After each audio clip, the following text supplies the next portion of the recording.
Good evening. How is everybody? Welcome to my channel. My name is Tanya, or TitaniumBuilt, whichever you want to call me. I don't prefer one over the other. As you guys are coming in this evening, if you could, please just comment in the chat. Just say, hey, hi, hello. If you would like to subscribe to the channel, we would love to have you. Also, if you would like the video, it does send it out into the algorithm. So just give this video a big thumbs up for me. That would be so great. It's all free to do. So if you would like to do that, that would be fabulous.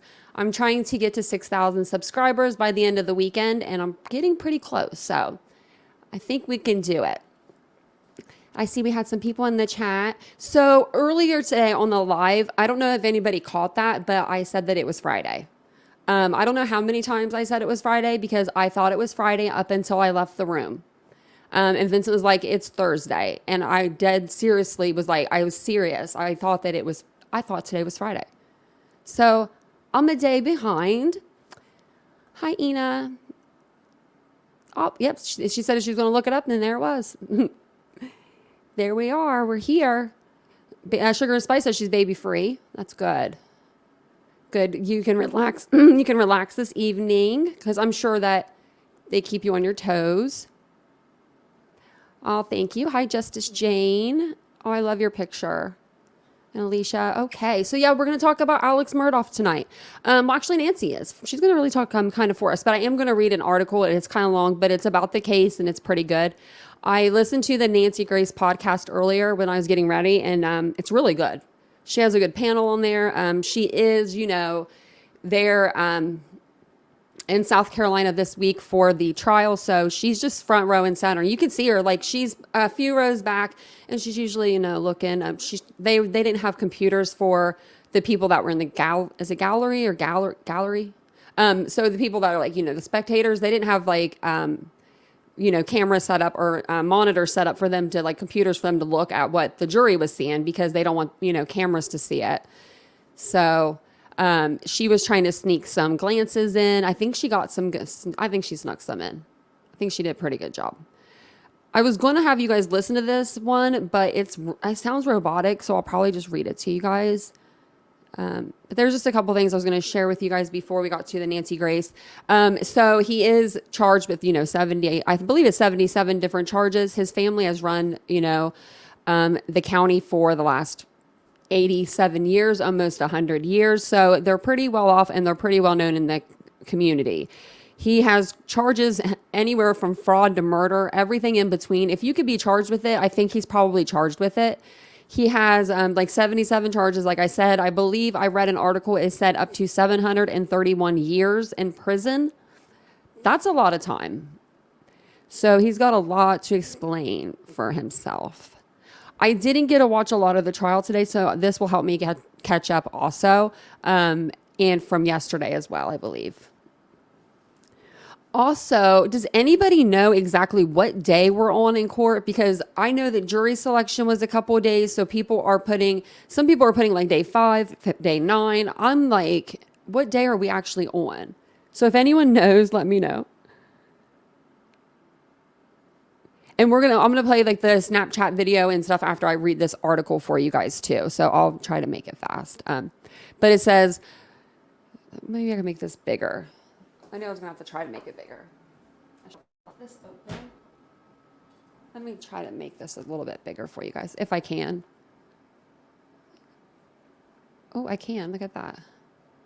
That'll help me too. Okay. Let me know, make sure that looks good on your guys' end. But it says, phone calls to Maggie the night of the murder deleted from Murdaugh's phone, witness says. I'm going to get my hot chocolate before I get started. I've got 3 drinks over here.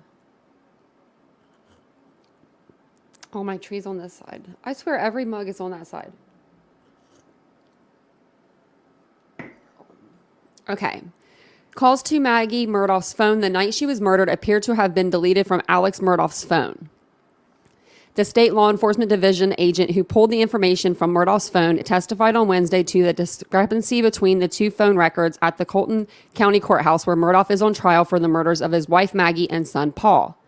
Records from Maggie's phone introduced first on Tuesday indicated 5 missed calls from her husband at 9:04, 9:06, 9:06, 9:45, and 10:03 p.m. after prosecutors alleged she was killed.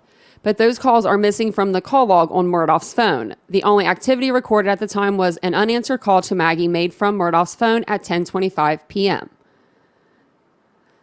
He's like, that's like the dumbest thing to do is to delete phone calls.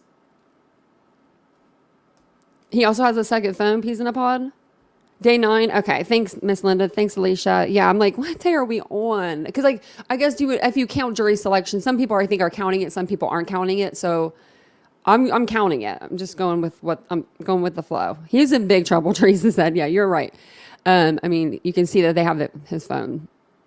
It says SLED Lieutenant Britt Dove said that logs can be overridden by subsequent call activity on a phone, but he didn't see enough such activity on Murdaugh's phone to explain why those calls would be missing. As call logs build up, phone calls might eventually drop off, he said, but that would be a pretty long list. Instead, a gap like that would indicate it was actually removed from there, Dove said Wednesday. So pretty much he deleted the messages. Several text messages sent to Murdaugh's phone that night also went unread until the next day, Dove said, including texts about his father's hospitalization. Oh, I didn't know that part.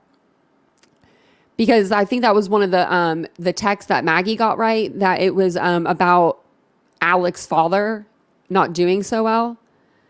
I find that interesting, too, that they text Maggie and they didn't text Alec that. I guess, or maybe they did and he left it on unread. Dove testified he pulled all call logs on Maggie's phone for the final 2 days of her life, June 5th to June 7th, 2021. He said he examined all of Murdaugh's phone activity from May 1st to the date of the murder. And then that's him with his lawyer there, if you haven't seen him before. Expert explains Maggie's cell phone activity. On Tuesday, Dove was meticulously going through the call data, slowly painting a picture of the last moments of Maggie's life and what happened to her phone after she died. Okay, so Maggie's phone was found hundreds of meters from her body the night she and Paul were shot to death at the family's Royal Colton County estate. While Paul's phone was found near his body, Maggie was not recovered until the next day when it was found on a road near the property using an app on her surviving son Buster's phone. Buster had shared locations turned on for his mother's phone. I guess that's a good idea. Dove testified that when he received Maggie's phone, it had 5 missed calls from Murdaugh. The agent's testimony laid out side by side the timeline of those missed messages with the activity of Maggie's phone, showing how the device moved, but because it recorded the steps of the person carrying it and even recorded orientation changes as through someone were moving the screen around in their hand, all after the time Maggie is believed to have been shot and killed at the family's Royal Colton estate.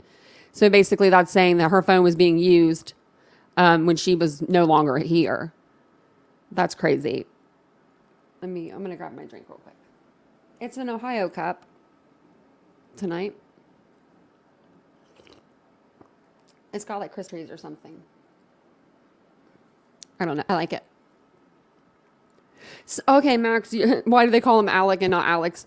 I asked the same thing. I'm like, is he bougie or what? I think it's money because it's Alex.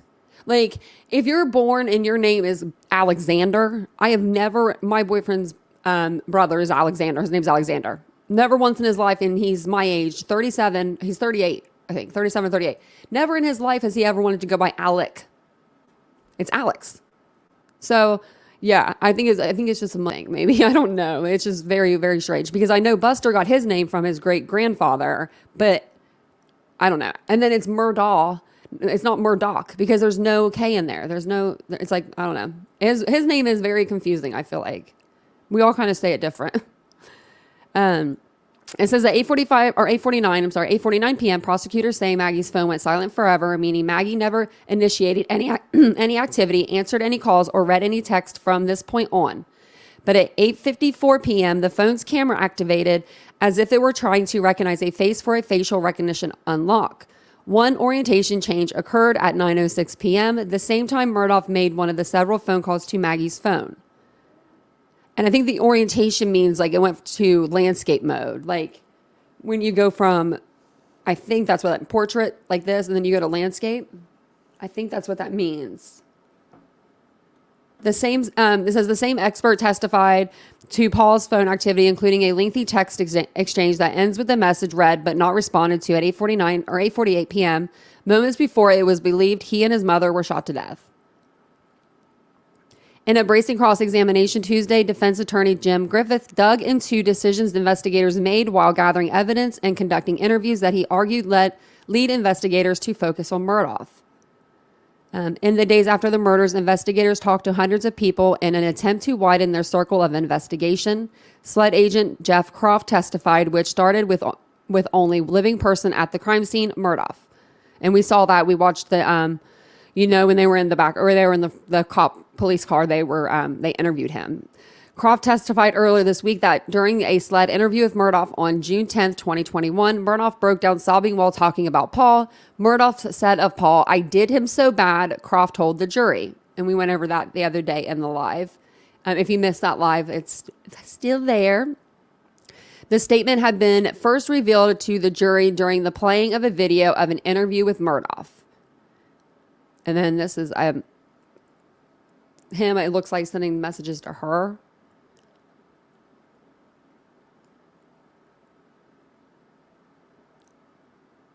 I don't know.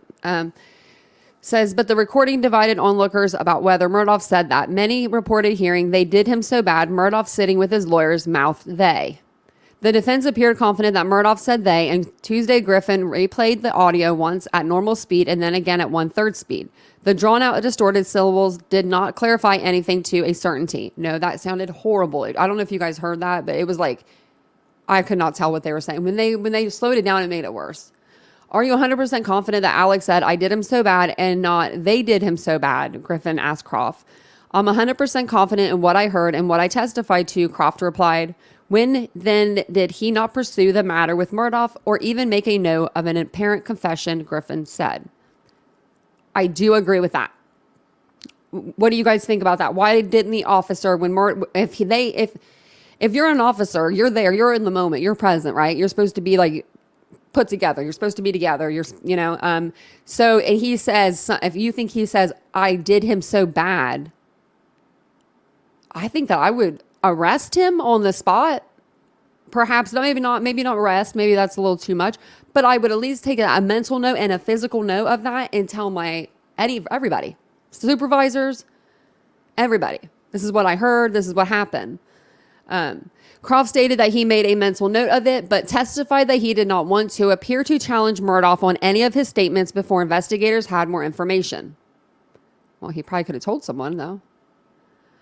More testimony on phones and guns. So it says here, on Tuesday, other witness delivered crucial testimony to the timeline of Maggie and Paul's deaths. Jonathan Van Houten, a former Columbia police officer and now a Secret Service agent or service employee, testified about how he was able to use a brute force method to get into Paul's cell phone.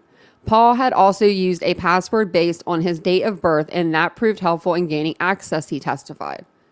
It was his birthday. I wonder how many people really have that as their password, their birth date. I mean, that's pretty easy, you would think. I don't know. Mine's pretty good. It says, people are creatures of habit, Van Houten said. Prosecutors had said there is crucial video on Paul's cell phone, video that will place Murdaugh at the dog kennel shortly before Maggie and Paul were killed. That video will puncture Murdaugh's alibi, prosecutors have said, since he claims he was not at the kennels that night. And I do have that video for you guys. Another witness, John Bedingfield, a second cousin of Murdaugh's, their grandmothers were sisters, told the jury Tuesday how he had configured 2 assault-type rifles for Murdaugh to fire the powerful 300 blackout rounds. Bedingfield, a State Department of Natural Resource officer, repairs, makes, and sells guns in his spare time. He and Alex was looking for a couple of guns for the boys, meaning Buster and Paul, to hunt pigs with around Christmas 2016. Bedingfield told Walters. I'm sorry if I'm saying his name wrong too. Murdaugh wanted the rifles configured to accept and fire the powerful 300 blackout rounds, which are perfect for hunting wild hogs in the country. Animals so numerous they constitute a menace to people and crops, Benningfield testified. Man, I've never been out in that kind of country where you just got like some wild pigs going around. Never seen that. Never. That's so strange. Like, really? There's just wild. I mean, are there really wild pigs out there? I mean, is that stupid? I'm asking that question. I don't think any question's stupid, so there's no stupid questions. But are there, like, where like nobody's taking care of them? They're just out in the wild. Are there? Does anyone know that? Like wild pigs? I never even knew that. Unless you bought the pigs and you like let them loose and you like hunt them or something. You want to like, that's even poaching or something. That's like, yeah, that's like illegal. I feel like. So let me know. Let me know in the comments. Those two guns with mounted expensive thermal scopes, so the boys could hunt at night. And scoria paint jobs cost $9,188 for the pair. Benningfield testified. He painted Buster's gun black, Paul's tan. I'm more of a tan person myself, Paul. Benningfield said Murdaugh came to him in 2018 to buy a third 300 blackout configured rifle that only cost $875 because it lacked a thermal scope. Wow, that thermal scope is very expensive. Murdaugh said he had to buy a third gun because Paul had lost his, Benningfield testified. So that was in 2018 that he did say that the gun was lost. Oh, that's all of it? Oh, wow. We got through that pretty quick. I thought. That's pretty good for me. Arkansas Wild Hogs, Razorback. Thanks, Alicia. See, I didn't know that. That's crazy. Oh, really? Wow. See, I really don't. In North Houston, the wild pigs run down the street. Oh, you gotta be kidding me. Nuh-uh, not today, not any day. Really? In California too? Man, I must be like, I'm just using like domesticated ones, like the ones that you have like, and you have a farm or something. Like, I mean, they end up going, I guess, to the butcher eventually, but I didn't know that they just ran wild. I know that sounds probably crazy, you guys, but it's like, I never knew that. That's probably fun to do. I mean, if you're a hunter, like looking at it and hunting, because fast game, like if that, I'm sure pigs are fast and they're bigger than a rabbit. So they're easier to shoot than a rabbit. I don't know. My nephew shot he went deer hunting like a few months ago and he shot a rabbit instead. But that was like, dang, dude, you're 9 years old. Like I couldn't do that. Like they're small and like they run fast, but they're into hunting. I'm not really into hunting, but that's crazy. Wild pigs. So see, we all learned something today. Well, I did anyway. You got 2 wild boar last year? Sweet and salty? Oh man. Texas has wild hogs everywhere. And they're dangerous. I can see, well, yeah, I wouldn't want to be around them. Oh, yeah, I bet. Because, I mean, I've heard of people, like, feeding people to the, they say, like, feed them to the pigs. Because pigs will eat anything. Oh, I ain't going south then. I go west. I go to LA, Ohio. Oh, my gosh, I didn't know that.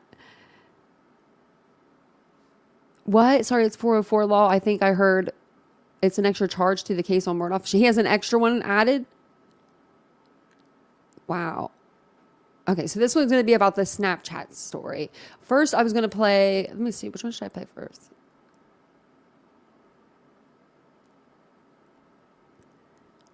Okay, this one here.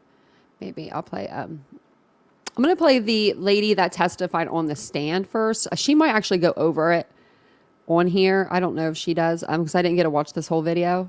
It was like right before the live started. But this is the lady that goes on the stand. If you guys aren't familiar with Snapchat, she's going to kind of explain what it is. Cause that's it's pretty big into the case. So, let me grab my hot chocolate and then I'll kind of tell you what it is.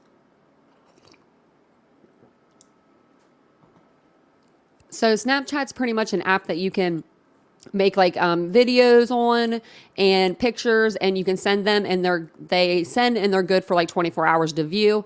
The person can like capture the moment or whatever, take a screenshot, and that lets the person know that took the picture that they did that. It's kind of like one of those things where it's like, it's supposed to be kind of secretive, but it's not, because like the chats only last, a certain amount of time. And you kind of pick the time, I think too. You can make it even like 10 seconds, 30 seconds, however long. You could do I think up to a minute video on there. So you can do a lot once, and you can do like filters and stuff. So a lot of people like Snapchat because it's like has a ton of filters. If you saw my beginning of my thumbnail, the guy in the middle, the yellow, that was the Snapchat like kind of symbol. So we'll go ahead and play her and listen to what she has to say, because I didn't get to listen to her. And let me know if the volume is okay for you guys. I do. Yes. And what are you holding? The paper here is the basic subscriber information for the user that was produced in the search warrant. And what's that CD? The CD contains the full production of files that was sent to your agency, requested from the search warrant. All right. And that was a search warrant from SLED Yes. that Snapchat responded to? Correct. Okay. And you said there was subscriber information on that piece of paper, correct? Yes. And is that also located on the CD in the digital record? Yes. Yes. Go back to me real quick. And Your Honor, at this time, state would move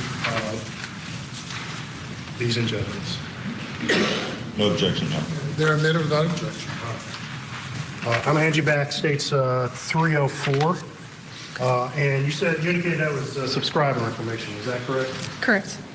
And can you read to the jury the subscriber information for the information on the account that you provided in response to the search warrant? Sure. The username is listed here. The username is listed here as Paul9499. Common spelling for Paul. The email address listed here is paulmurdaugh7845@gmail.com. The account was created on Saturday, May 18th, 2013. And there's a creation IP, but it's not listed here. Sometimes it's captured at the time of creation of the account. In this case, it doesn't seem to be. Phone number listed here is 803-842-7845. Display name is listed as Paul Murdaugh, and the status is active. Okay. And when somebody uses a telephone number, for example, to create a Snapchat account, does Snapchat verify that number? If the user wants to verify the phone number, yes, they can, but it's not required. Okay. And what about the email? Is that required? Not required either, no. All right. I'm going to hand you State's Exhibit 306. This is already in evidence. And I believe this is a CD. Do you recognize that CD? Yes, I do. And have you reviewed the contents of that CD? Yes, I have. And what is on the contents of that CD? It's a video of a subject near a tree, and it's a short video with some audio. Okay. And did that video, was that part of the full search warrant return that we just talked about? Yes. All right. And did you take a look at that video and the records contained in the other CD to determine when that video was first uploaded and first sent? Yes. Okay. Well, first of all, let's talk about the upload. Was it uploaded to something called Memories? Yes. And can you describe to the jury what is Memories? What does that function with Snapchat? Memories is kind of like a bucket where you can save your data. You can either create a video or some sort of photo on the app itself and save it to your memories so that it's always there when you need it, or you can upload from your camera, your phone, into Memories to then send to folks later, or just have it in there. So is that a form of saving, like saving something in the cloud? Correct, yes, it'll be on the server. All right. And Do you guys like understand what she's like saying and everything about like, the memories and how, so like, because I don't know if a lot of people have Snapchat, but whenever you have a Snapchat, if you go into your phone, you can take like a picture or a photo or a video, and then you can save it here to your memories, and then you'll have all of your stuff there. Like I have a ton of pictures and videos that I just like to take and save for a rainy day, and then I never post them. I don't know if anyone else is like that on Snapchat, but I'm guilty of doing that all the time. I've got so much stuff I don't ever post, but that's the feature. And so you can save them for like ever. And that when you use that feature. Unless, you go in and physically delete it. In reviewing these records, did you determine when this account uploaded that? And sometimes if you have it set, you can actually even get it sent to your cell phone. So you'll have it on your cell phone. Like it'll come in through your photos. Like that's what my iCloud does. I think it's synced up or something like that maybe, but it comes in through like my camera. So I have twice as many pictures than I need. Oh, thank you, Miss Linda, for the super sticker. I appreciate that so much. I appreciate that. Thank you. And thank you all for being here. I really appreciate everybody being here tonight. If you guys could like the video, it does send it out to the algorithm. It helps the channel grow, all that good stuff. Subscribe to the channel. We do talk true crime every day. Normally we're here in the morning, sometimes at night on the weekends, but today I got my days all mixed up, so we're here tonight too. It's 1:41 a.m. there. Oh my gosh. Okay, yeah, so you're from Scotland. Okay, yeah, I was about to say, Scotland, that's where Isabel's from. She might be sleeping. She's always on, though. So she might pop on, you never know. Because, I don't think she's only missed a couple of streams, and I was, looking for her. That's what I got to do sometimes. I got to make sure you guys are okay. Particular video to Memories? Yes, this video was first seen on Memories on June 7th, 2021 at 7:39 hours Okay. Eastern. And did the Snapchat also keep a record when an individual sends out a communication? Yes. And did you determine, reviewing the records, whether, that account sent out that particular video? Yes, it was sent on the same day, June 7th, 2021 at 7:56 hours Eastern time. All right, thank you. And I'm going to show you, if you look at your monitor in front of you, and I'm going to show you State's Exhibit 306, and see if you recognize it.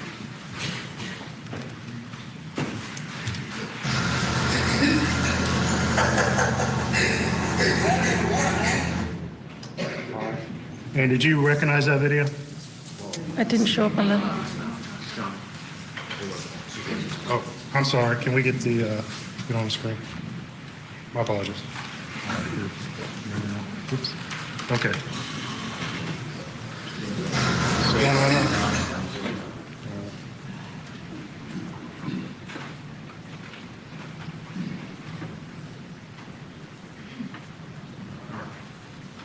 Try it again.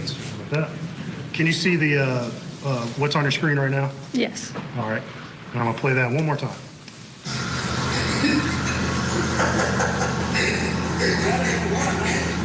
Okay. And do you recognize that video, ma'am? Yes, I do. All right. And is that the video we just discussed that was part of the Snapchat search warrant return? Yes. That you just testified was uploaded at 7:39 p.m. and sent at 7:56 p.m.? Yes. No further questions.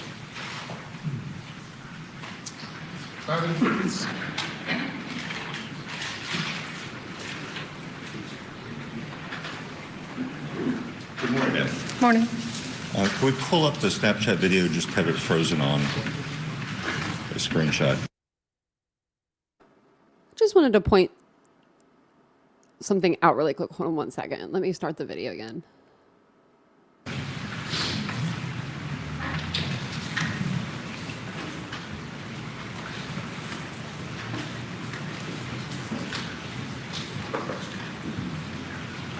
Done. Okay, I'll just tell you really quick since they're taking their good old time. But I just realized that there's a QR code or whatever on the screen where you can actually scan your phone and go to court TV now. I'm sorry, but the technology nowadays is insane. It's insane to me. I just noticed that. That is crazy kind of technology. So I think it's plugged into this computer.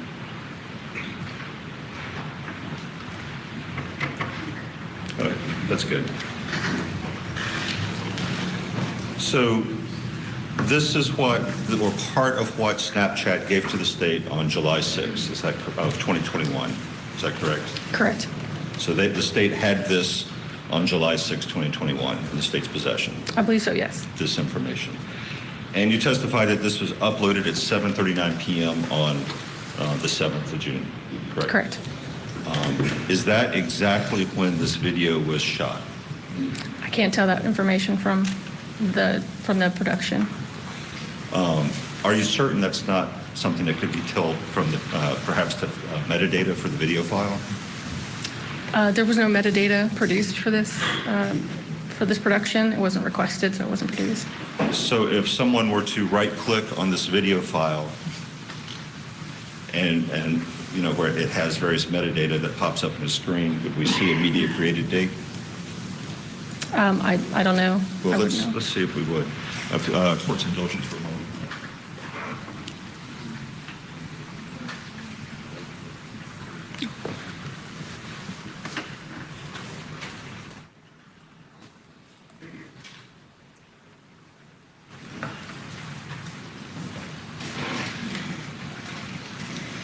Can you see on the screen the metadata for this file? Yes. And does it say June the 7th, 2021 at 7:38 p.m.? Yes. And so this was shot basically a minute before it was uploaded, is that correct? It appears so, yeah. And I'm sorry if that seems picky, but in this case, you know, every minute and every second, you know, can matter. Does Snapchat keep a list of, and I might be getting the terminology wrong, friends or contacts that Paul would have had on Snapchat? Yes. Was that list produced? No. And why was that list not produced? It wasn't requested in this case. And you mentioned earlier geolocation data. Was that produced? No, not in this case. And why was that not produced? I don't believe it was requested.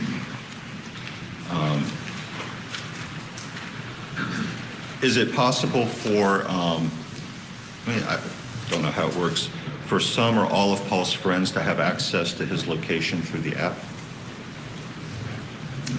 Yes, if his settings were, yeah, if he made his settings visible, his geolocation visible to his friends, yes. And would that information about whether that was, that setting was in place to allow that, is that something that Snapchat would have had available to produce? I'm not sure I'm not sure about that. If you can see that it's actually turned on or off. Was that requested? No.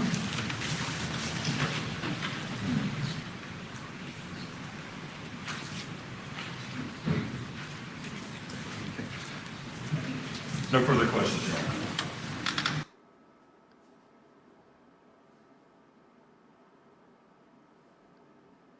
Honor. Okay. I figured one of you guys would know.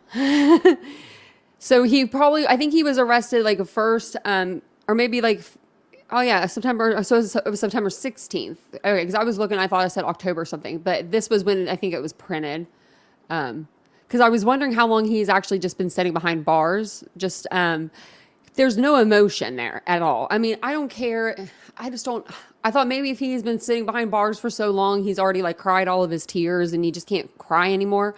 But then what about the interview in the police car where he was, I mean, that was just ridiculous. If he cleared his throat any longer, I was like, it was almost as bad as the robot reading us the probable cause or whatever it was that one time. It was pretty bad. It was pretty bad. So, okay, I'm going to show you guys one more thing before we get to the Nancy Grace. So I'm going to show you, this is the actual Snapchat video that they had. I'm not going to read this whole long thing because this would take us all night. But it says Alex Murdaugh sobbed as jurors saw a Snapchat video from his son allegedly placing him at the scene of the murders. The last video Paul Murdaugh recorded, filmed just before he was killed, shows a chocolate Labrador retriever wagging its tail. In the background, there are 3 voices, including one that's Paul's friend says belonging to Alex Murdaugh. So, that's him, just squinting his eyes because he's not crying. I mean, he's not crying. I don't know what the hell that is. That's terrible acting though. You're a lawyer too. Like, lawyers are pretty good actors, I think. Like, I mean, if they're good at their job. So apparently he wasn't that good. I don't know how he was making all that money. I mean, he was stealing a lot of it, but I don't know how he's making any of it. Because that guy was just, he don't know how to act. He don't even act right. Like, if you're going to act like a victim, act like a victim. Like, you know, don't, I mean, it was so bad. Like the throat thing, like, I was like, I don't know what he's on, but get that guy a water. He was like, can I have a water? I'm like, and they had some. So let me know what you guys think that you hear. It's really hard to hear, but I mean, I guess if you know the people, like if you know the Murdaughs like that, you're going to know their voices. You're going to know who it is. And I think he was taking this video because there was something wrong with the dog's tail and they wanted to take it to the vet, but they were wanting to send a picture to his buddy. I forget Paul's friends, but Paul, his buddy, he was taking a picture of it because this is Paul's friend's dog that he was kind of, I think, watching for him. So basically something happened, I think, with the dog's tail and they were going to take it to the vet. And he was just going to send like a Snapchat video to his buddy showing them that the dog, I think, was okay. Like, you know, just like, here, the dog's cool and all that. If you're just now joining us, we are talking about Alex Murdaugh, Alex, whatever his name is. We call him everything here. But we are reading over the Snapchat video that came out in court that Paul recorded right before the murders happened. And it's kind of showing that Alec may have been there at the time of the murders. When he said that he wasn't, he said that he was taking a nap, which I don't believe that. And you definitely do hear three voices. Hey, Nicole Marie. Hey, girl. How are you feeling? How's the baby? I wonder how Nikki's doing. She was in the hospital this morning. She said she was waiting on the breakfast. That's terrible. I hate hospital food. So, okay, I'm going to play this a couple times. It's like, I think, a 50 seconds long. So it's kind of short, but I'm going to play it a couple times. That way you guys can hear it. And you let me know what you think. But they're trying to say, everyone that, you know, knows, I guess, these people, they're saying that it was Paul, Maggie, and Alec in this Snapchat video. And isn't that crazy that the Snapchat comes in again on a case to help out? Like, I mean, I guess hooray for Snapchat. And let me know in the comment section if you guys use Snapchat. Does anybody use Snapchat anymore? I do. I mean, I don't Snapchat people, but I have it. I should Snapchat people though. Okay, I'm going to go ahead and play this for you guys. Maybe make sure it's not like terribly loud. Okay, I have no control over that. So hopefully it's not too loud for you. Get back. Oh, and I just want to let you know also, this is going to be Paul that's walking into the kennel. Get back.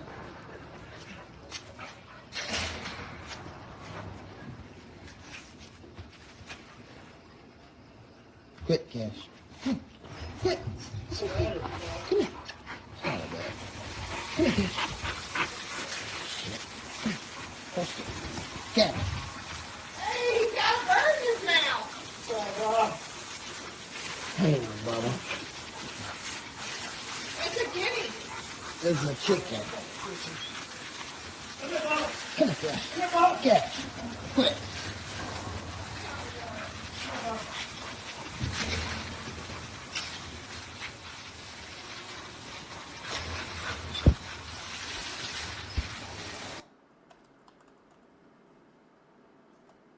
Okay, play it one more time. And let me know what you guys, I mean, I definitely hear three voices. Look at that dog. That dog looks so happy. And I think that Paul, like, looked, I mean, he was really sweet to that dog, you know, like, I mean, he could have been like rough with him or something. He wasn't. He was really gentle. He was being really sweet, I thought, to the dog. Get back. Get back.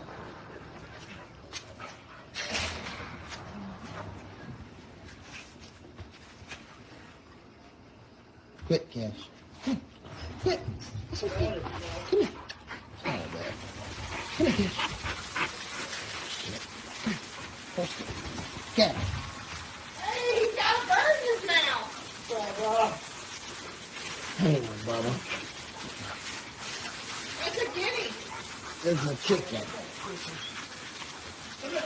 Come here, Cash. Cash. Quit.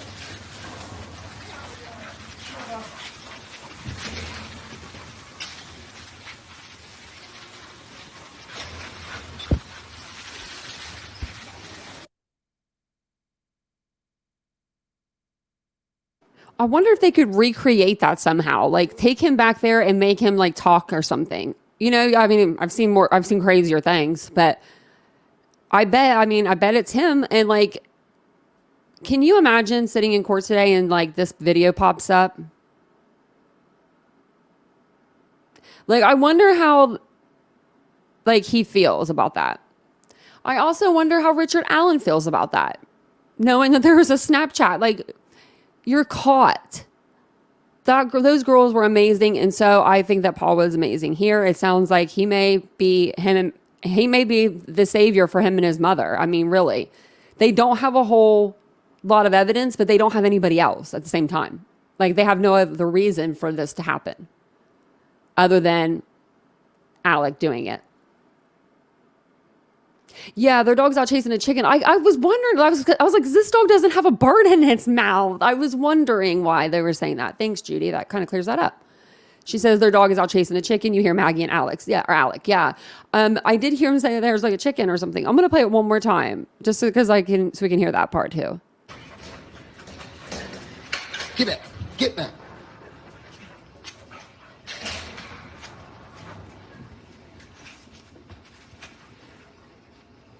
Quit, Cash.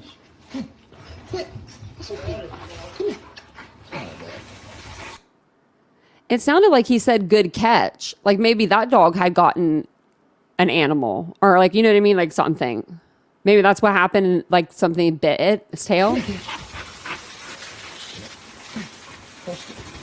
it. Hey, he's got a bird in his mouth. Hey, Bubba. It's a guinea. There's a chicken. Come here, Cash. Cash. Quit.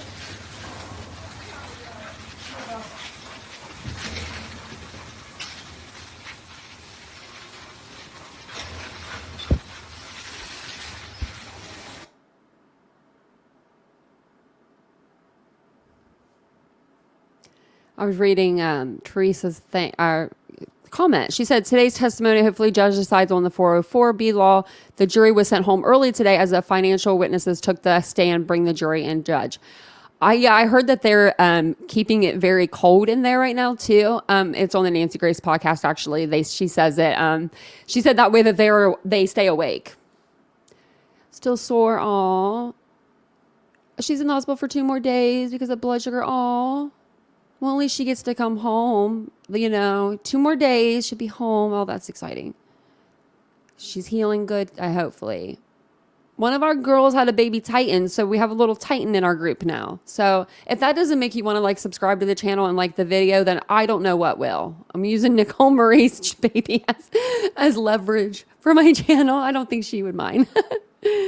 She says she's sore, but she's all, but it's so worth it. Now she's got 4. That's so crazy. I love that. I know and they died right after this video. And it's so sad. To think that those were his final kind of words, So we will go ahead and move on to the Nancy Grace podcast. I did want to let you guys, of course, watch the Snapchat video because Nancy, she doesn't show anything on her podcast. So, but this is a really good podcast. She did a good job. Very informative. It was a really good one.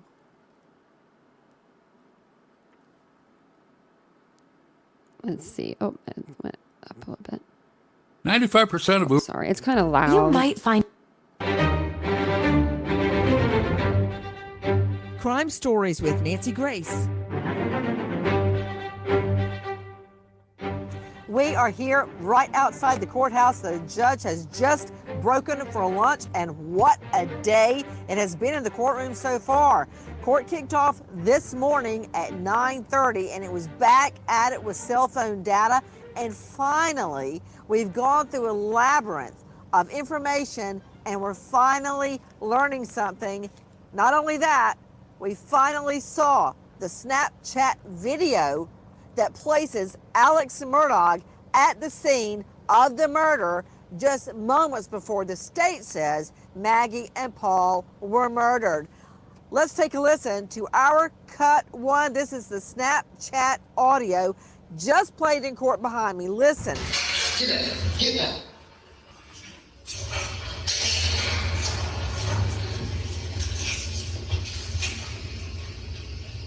Quit, Cash. Quit. It's okay. Come here. Come here.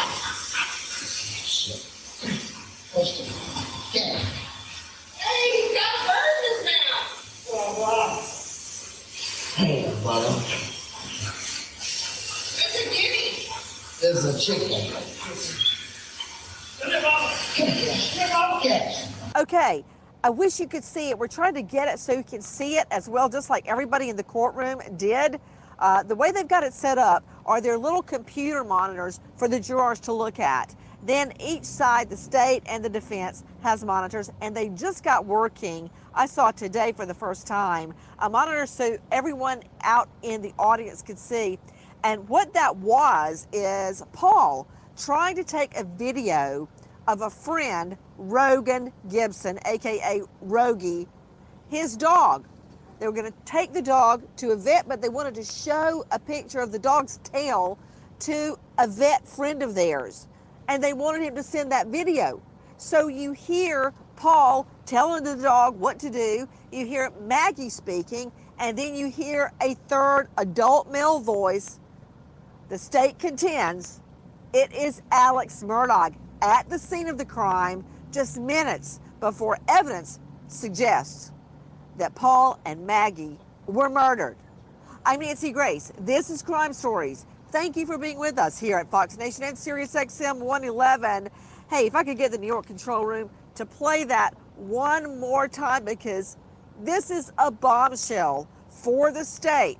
Now, how the defense is going to explain this? Are they going to say that's not Alex Murdaugh when we've all heard Alex Murdaugh speaking?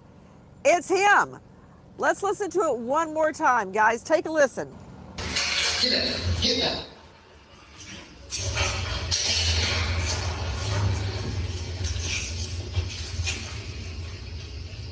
Quick, Cash. Quick. It's okay. Come here. Out of there. Come here. Hold still. Cash. Hey, he's got burgers now. Oh, wow. Hey, brother. It's a guinea. There's a chicken.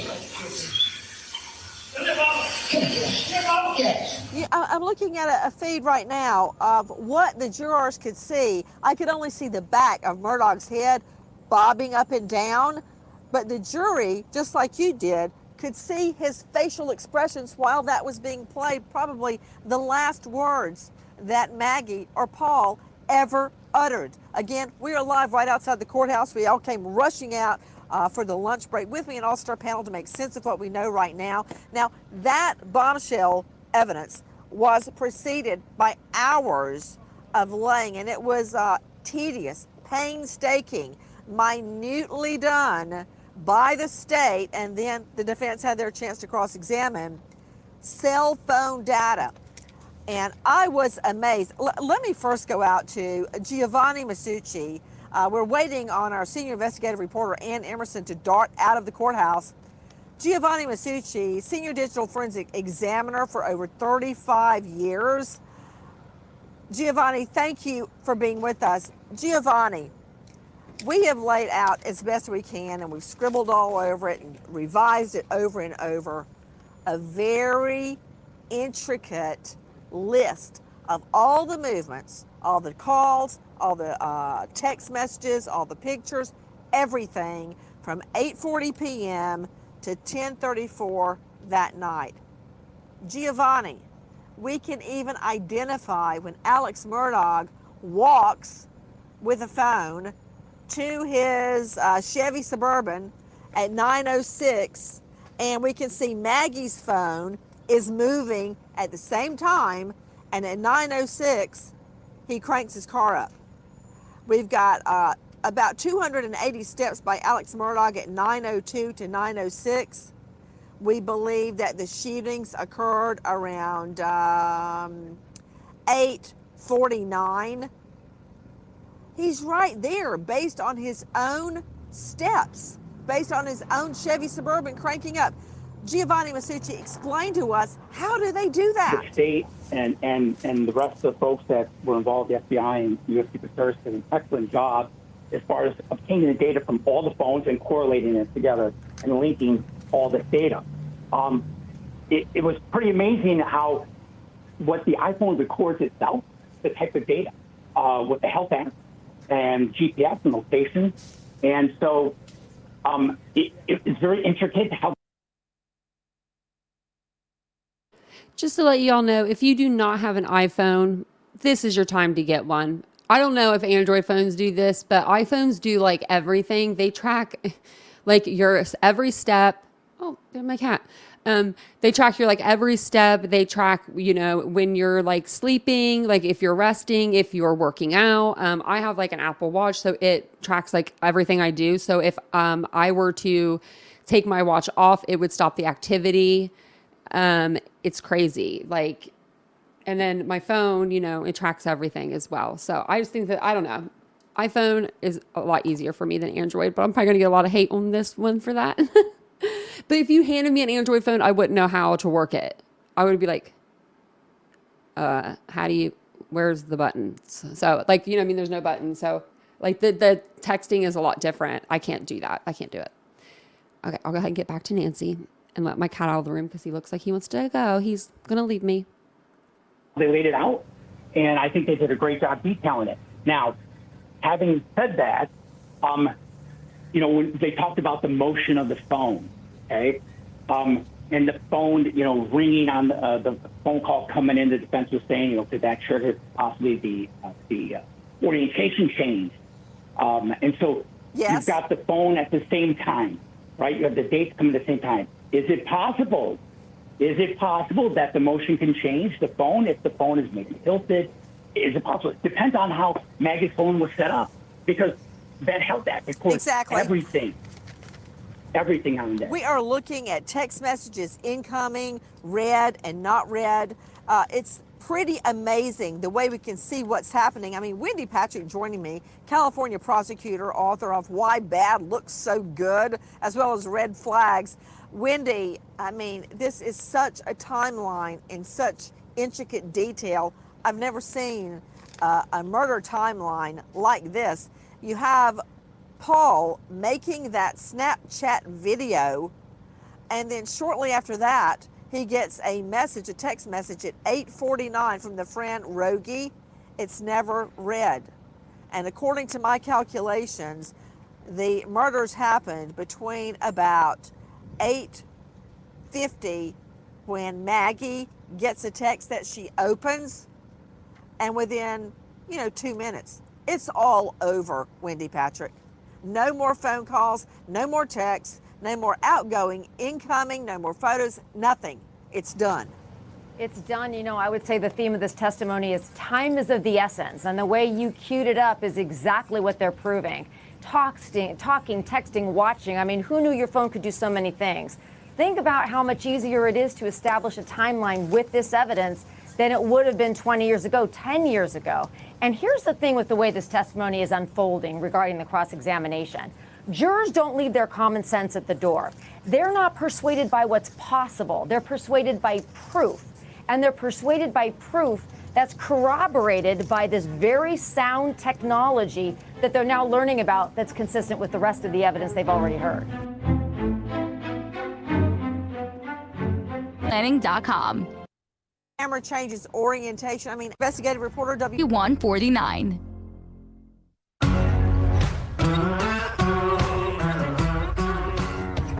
Crime Stories with Nancy Grace. I'm hearing that Ann Emerson, senior investigative reporter, WCIV ABC, is joining us outside the courthouse.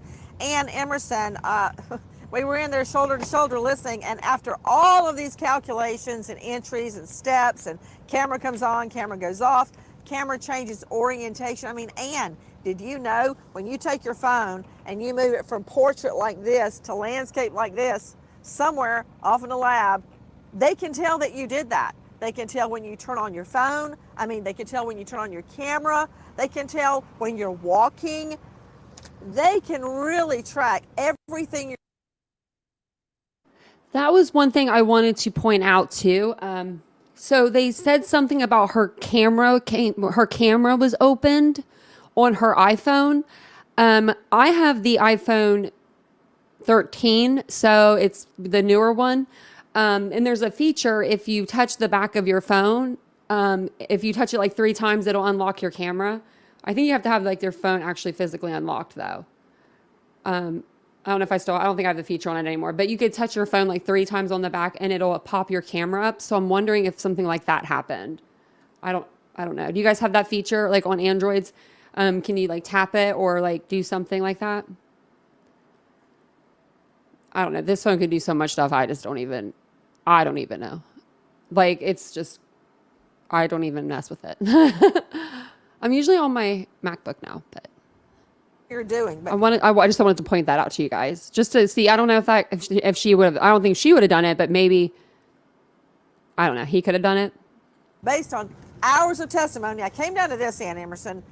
Do you have a revision? The murders occur between 8:49:27 and 8:49:35. That's exactly what I'm getting to. We've been doing the math. I've been doing the math with you in there in the court as we were going along. There's this 8-second window that we're looking at from the time that Maggie read her last text at 8:49:27 to when the last text is not read by Paul Murdaugh, which is 8:49:35. That is an 8-second window where we start seeing a very clear picture of something going on. Now, just 4 minutes before that, of course, the Snapchat video with the 3 voices on it. We were there, Nancy, at the end of that, right before that break. We saw the faces of the jurors. We saw how Alex Murdaugh was reacting to this video and these timelines as it got narrower and narrower. The whole courtroom that was packed just leaned in to this part of the testimony. You know, I'm thinking about what you were saying, Ann Emerson, and you're exactly right. I mean, I can barely read on my notes because I get one timeline and then in would come a camera coming on. And so I'd have to change it. And then Paul Murdaugh, murder victim, last read text, and then he quit reading them. But then after that, Maggie gets a group text about her father-in-law's health. She reads that, and that's where I'm getting the 8:49:27. She was still alive at 8:49:27.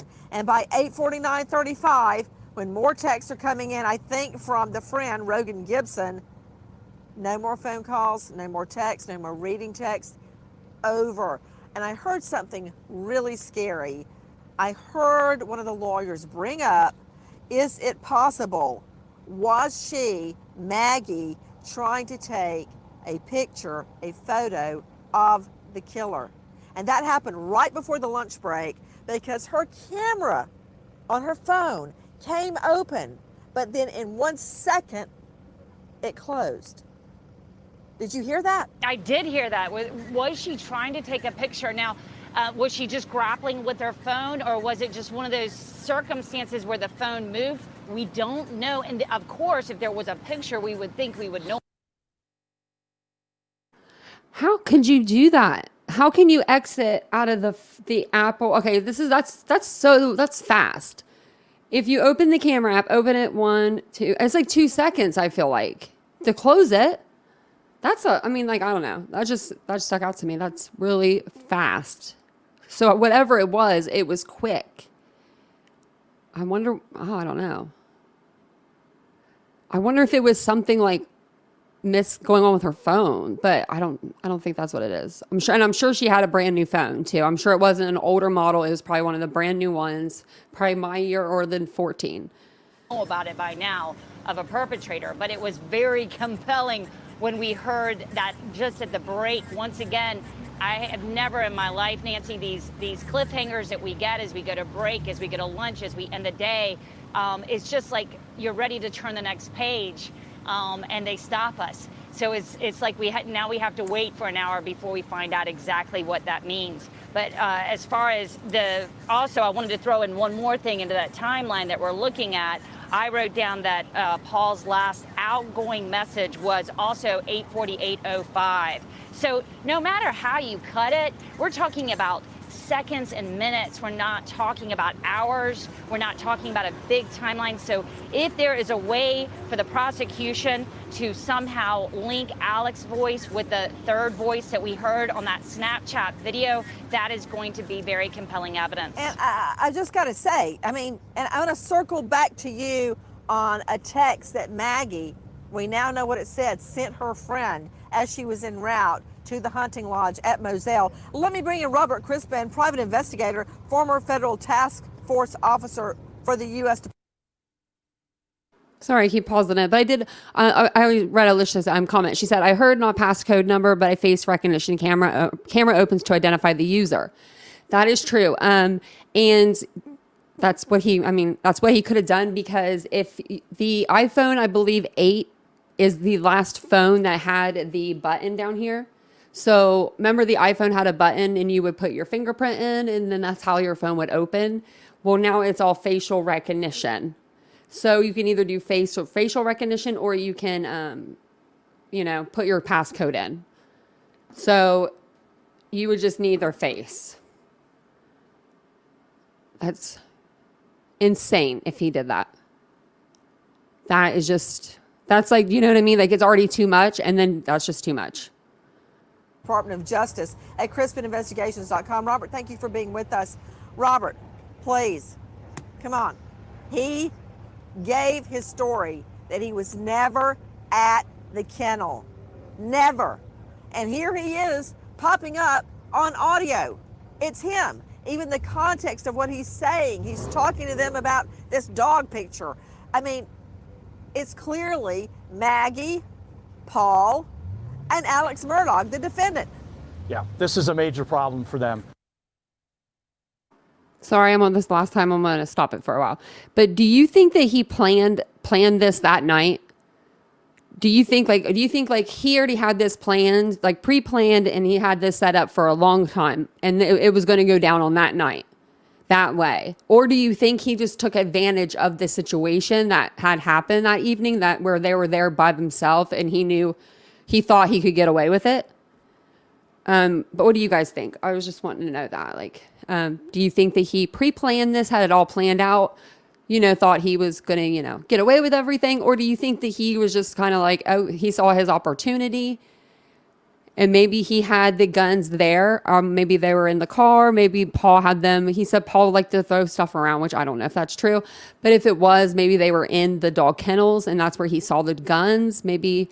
But I'm wondering what all, other than money, what else could have triggered this? I mean, really, all this is over money? Just money? I mean, like, that's your child and your wife. I mean, okay, I can see your wife because, like, I can see marital, like, it happens. But your wife and your child, that does not happen very often. That is insane. You think it was all planned and premeditated? Me too. I do. I don't think that he really could have probably had the guns there. But I think that he had the perfect opportunity, he thought he had the perfect spot, because they have, 1,700 acres? But that was just really, he just wasn't a good criminal. They're not good criminals. We talked about this last night, remember, or yesterday on that live, like with Brian Kohlberger too, like as well. Like, he had his PhD and he thought he had all this like planned out, and he leaves his DNA on the knife sheath, like, because he probably put the knife in it, clipped it in before he put his little gloves on. Like, criminals always get caught with a thing that they say they're never going to get caught with. Oh, they'll never find my fingerprints. We find their fingerprint. They'll never find my blood. We find their blood. It's just world's dumbest criminals, that he should be on the top of the list because he's got so many dumb charges. And a huge problem for the defense. And the best part about all this is electronic evidence. And electronic evidence cannot be altered. And this is what you got out of your phone. And this chronologically laid out exactly the steps he took, where he was, and everything else that went along all the way up until the killings. He gave a statement that said he was sleeping. That's just not possible, because if you go back and you look at the testimony from Detective Love, there's a lot of steps in his phone starting at 6 and 7 o'clock and going on up. So he's not sleeping. Oh, you're so smart. You're so smart connecting those dots. Robert Crispin, hold on. Guys, he just did something pretty brilliant. Murdaugh says he's asleep before the shootings and that he wakes up in the hunting lodge, goes straight to his Suburban and leaves. But we've got his Suburban leaving at 9:06. But Crispin is correct. The phone shows, we were all trying to figure out, why are we talking about Alex Murdaugh's steps, an hour before the shootings? Because of what Crispin just said. He's not asleep, he's walking around. Go ahead, Robert. Let me explain to you also about automatic weapon fire as well as a shotgun blast. It's deafening. And on certain nights, depending on where you are, automatic weapon fire can be heard for miles away. We're talking 1,000 yards from the house down to the kennels. He was up. Clearly his app is showing that he's walking. He's not sleeping like he said he was. The video puts him there. Trust me, if he was at the house, that automatic weapon fire would have woke him up and he would have jumped up in 2 seconds. And at 9:08, we've got Murdaugh texting Maggie, quote, going to check on him, Mom, be right back. So at 9:08, he's texting Maggie, who by this point we believe is dead, hey, I'm going to check on Mom. I mean, I'm wondering, is he walking along with her phone as he's texting her? Hey, is that you, Ann Emerson, jumping in? There seems to be a lot of health data that we've really got to take a look at. And one of the things is that Alex's phone, according to these steps data, that phone is not moving from 8:09 to 9:02 p.m. So there's a question of, well, if the state carries on with this thought process, then did he leave his phone back at the house when he was supposedly on the Snapchat video, if they do prove that that's Alex's voice on the Snapchat video. Now, but the other thing is that we've got to figure out some things about these steps, about when Maggie's phone, her health data is going to play a critical role in the defense, it looks like, because Maggie's steps do not marry with when Alec was moving at that critical 9:06 window when he's turning on his car and driving off. We know that because we've got that information coming out of his phone in his car. Now we need to figure out what's going on with Maggie's phone at that point. This is how the defense is able to start weaving in a theory that we are hearing again about a possible second shooter. So I think that's going to be very important because Maggie's phone, according to what the defense was asking the expert on the stand, Lieutenant Dove, was not moving at the same time as that 9:06 time. So Nancy, I think that's going to be very critical to what we see as we carry on through this day. We got to find out how that all works together. But at 9:06, Maggie's phone changes orientation. At 9:06, her phone changes orientation. In other words, someone moves it from portrait to landscape. The phone is moving at 9:06. At 9:07, her phone camera activates for 1 second, indicating someone may have been trying to unlock her phone. It didn't work. So to me, that fits hand in hand with him walking. Oh, I see you're saying Maggie's phone is not walking. Is that what you're saying? That's what I'm saying. Her steps aren't walking. So how do we get that? Is it a matter of a vehicle's involved at this point? It's sort of what I'm wondering, is if maybe a vehicle could be possibly involved in this state's argument at that point. So we're going to have to see. I want to just say that those guns, the noise, Nancy, just the last thing on what we just heard about the guns and the noise. So far, we've heard that those suppressors were never bought by Alec, which means the silencers, anything that would have lessened that deafening noise from guns was not purchased on the blackout rifles. So it certainly lends into why didn't we hear this gunfire? Loud as HELL. This is Wendy Patrick. Sure, One of jump the in, Wendy. things I want to point out, all of those jurors have phones, and they're listening to the testimony from the witness stand, and obviously they know that's the only evidence they're supposed to consider. But they know how these phones work. They chalk their steps. They look at how many miles they've watched. They take pictures all the time. They accidentally text the wrong people. They swipe wrong and they get a different screen. There are things running in the background that are slowing down other programs. They have knowledge that I hope they don't use in the deliberation room, but you have to remember they're also going to be able to use that knowledge to gauge the credibility of the testimony they're hearing and the weight to afford this is it possible questions that keep coming out. So they're going to have their own expertise, if you will, legally, that they're going to be lending to this analysis. Also joining us, Dr. Michelle Dupree. This is her neck of the woods, forensic pathologist, medical examiner, and detective, and author of the Homicide Investigation Field Guide. Let me warn the New York control room. I'm trying to hear that sound where we learn what Maggie texted her friend about going out to the hunting lodge on Moselle. Dr. Michelle Dupree, we know, you and I have seen a lot of domestic homicides. I've seen very few homicides where the perp kills his wife and his child in this manner. That said, Dr. Michelle Dupree. Okay, so I did look it up. So Magic said 300 black round is one of the quietest rounds they have. Don't know what they're talking about. So I looked it up because I was wondering, I'm wondering, because I'm a curious person. When I see something in the chat, I'm like, oh, I don't know that answer, so let me look it up. But it does say on here, subsonic 300 blackout is one of the quietest suppression rounds, especially when you fire it using a closed breech firearm, such as a single shot rifle or a bolt action one. You won't hear any noises from the shot or during the ejection process that is typically presented in the semi-automatic firearm. So I don't know. I wonder if we could hear it. You know how there's sound? Maybe right here. No, that's too long. Okay, never mind. I was gonna see if I could find how loud it was, but I'll have to find that out for you guys. But yeah, so I guess they're saying that it's quieter. But I guess he could have made, he couldn't have made probably a lot of noise, but I don't think there was any houses close to them. They had 1,700 acres. Who was going to be out there? Other than Buster, maybe. We both know that Maggie Murdaugh had been living at Edisto Beach, at the beach house.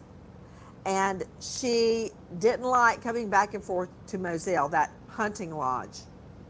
But we were wondering, why was she there that night of all nights? So, Dr. Michelle Dupree, I want you to listen along with me about what we just heard in the courtroom. Roll it, please. It's June 7th, 2021.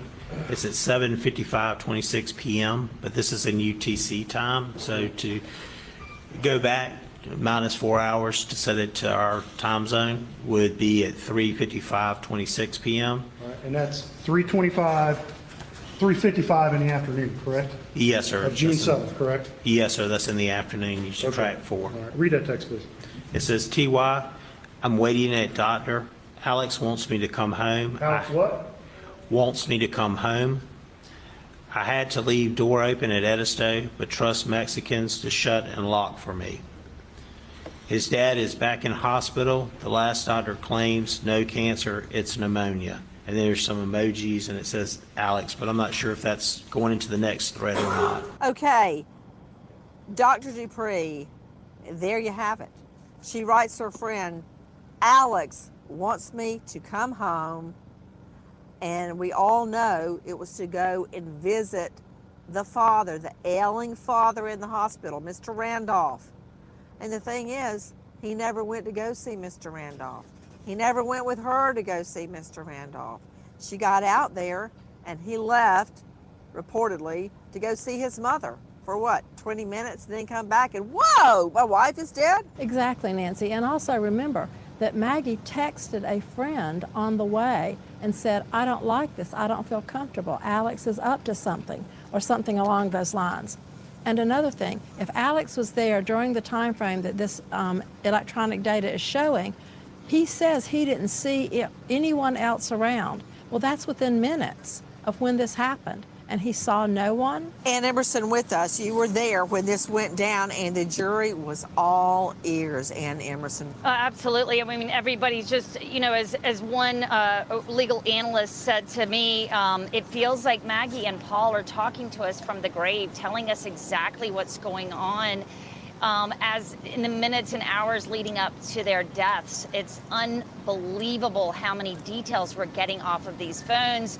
And one of the things that's really been bothering me as well as I've been listening to it is the text message that Alec purportedly sent to Maggie on his way as he was about to leave to go see his mom now. He sends a text that says, I'm going to go see him or mom? Like, which is it? And as you said, like, why did Maggie not go to the hospital to go see the dad?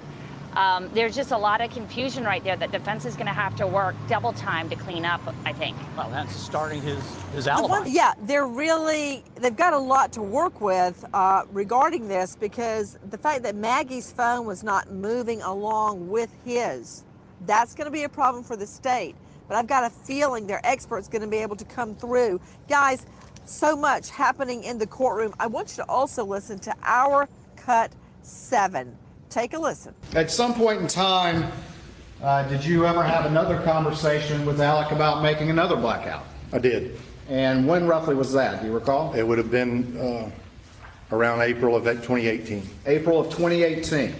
All right. And what did Alec tell you? What was your conversation with him about making a third blackout? That Paul had lost or misplaced his rifle and he wanted to replace it. Okay. And did you ultimately make him a third blackout? I did. Did this particular rifle, did you put any optic on it? I did not. All right. Did Alex say, don't put an optic on it because they already lost the other one? Yes. Those optics are fairly expensive? They can be, yes, sir. Okay, guys, you were just hearing different sound from the courtroom. It was about a blackout gun, a third blackout gun. And I'm actually glad you guys played that. Thank you, control room, because the blackout guns have become a source of contention in the courtroom, as we all know. And it was really first revealed publicly by SLED, South Carolina law enforcement, in court, that neither murder weapon has ever been recovered. So these blackout guns have become a real bone of contention. We know that in 2016, Murdaugh buys 2 blackout guns, which I'm going to explain to you what they are, for his sons, totaling almost $9,000. Then in 2018, he goes and gets another blackout, I guess for himself. To Ann Emerson, tell me about what is a blackout. I think he actually said that he got the third blackout gun because Paul misplaced or his gun was stolen. And Paul's gun that we read earlier was the tan one out of the 2. So I think they said that Paul's was tan and Buster's was black. So I wonder what color the third one was. So then he went and bought a third one. So the first 2 were like they were a little over $9,100. And then he went back and he bought a third one. I believe it was for $875 or $975. He bought a third gun, which he already has a whole arsenal at home. So I don't know why he needed the blackout so bad. Gun, and why has that become such a central focus in the trial? Oh, and there's a couple of different things that are really tying it together quite well on the state side, I think. I mean, we have 2 guns that are bought for the boys that we're, as you just said. Now, the blackout rifle is an assault type rifle that can shoot these semi-automatic rounds. And this is the rifle that killed Maggie, and we know this also because we found 300 blackout shell casings right underneath her. I mean, they were right there. We also found shell casings with the same markings at the range where the Murdaughs have property. We found the same shell casings near the stoop of the house, and that was all in testimony. And the problem there is that they all have the same tool markings. They identify to the same gun. It's like a fingerprint for a gun, the DNA of a gun. So that is why this blackout rifle keeps on getting brought up. Now, what we understand is that Paul lost or it was stolen or something happened to this gun that he received. So Alec goes and gets another gun. And I have to bring up something that we talked about yesterday. You were like, Ann, didn't you see Rambo? Like, don't you know how people carry 2 guns? I remember you asking me about that. So I went back and looked at the blackout rifles. And what I learned about the gun that Paul had lost or stolen or it went missing, this second blackout rifle had a long sling on it in order to carry it. The other one didn't. And it just brought home the fact what you said earlier to me. Well, maybe it was slung across the back. That is one way that there could be 2 guns on one person. And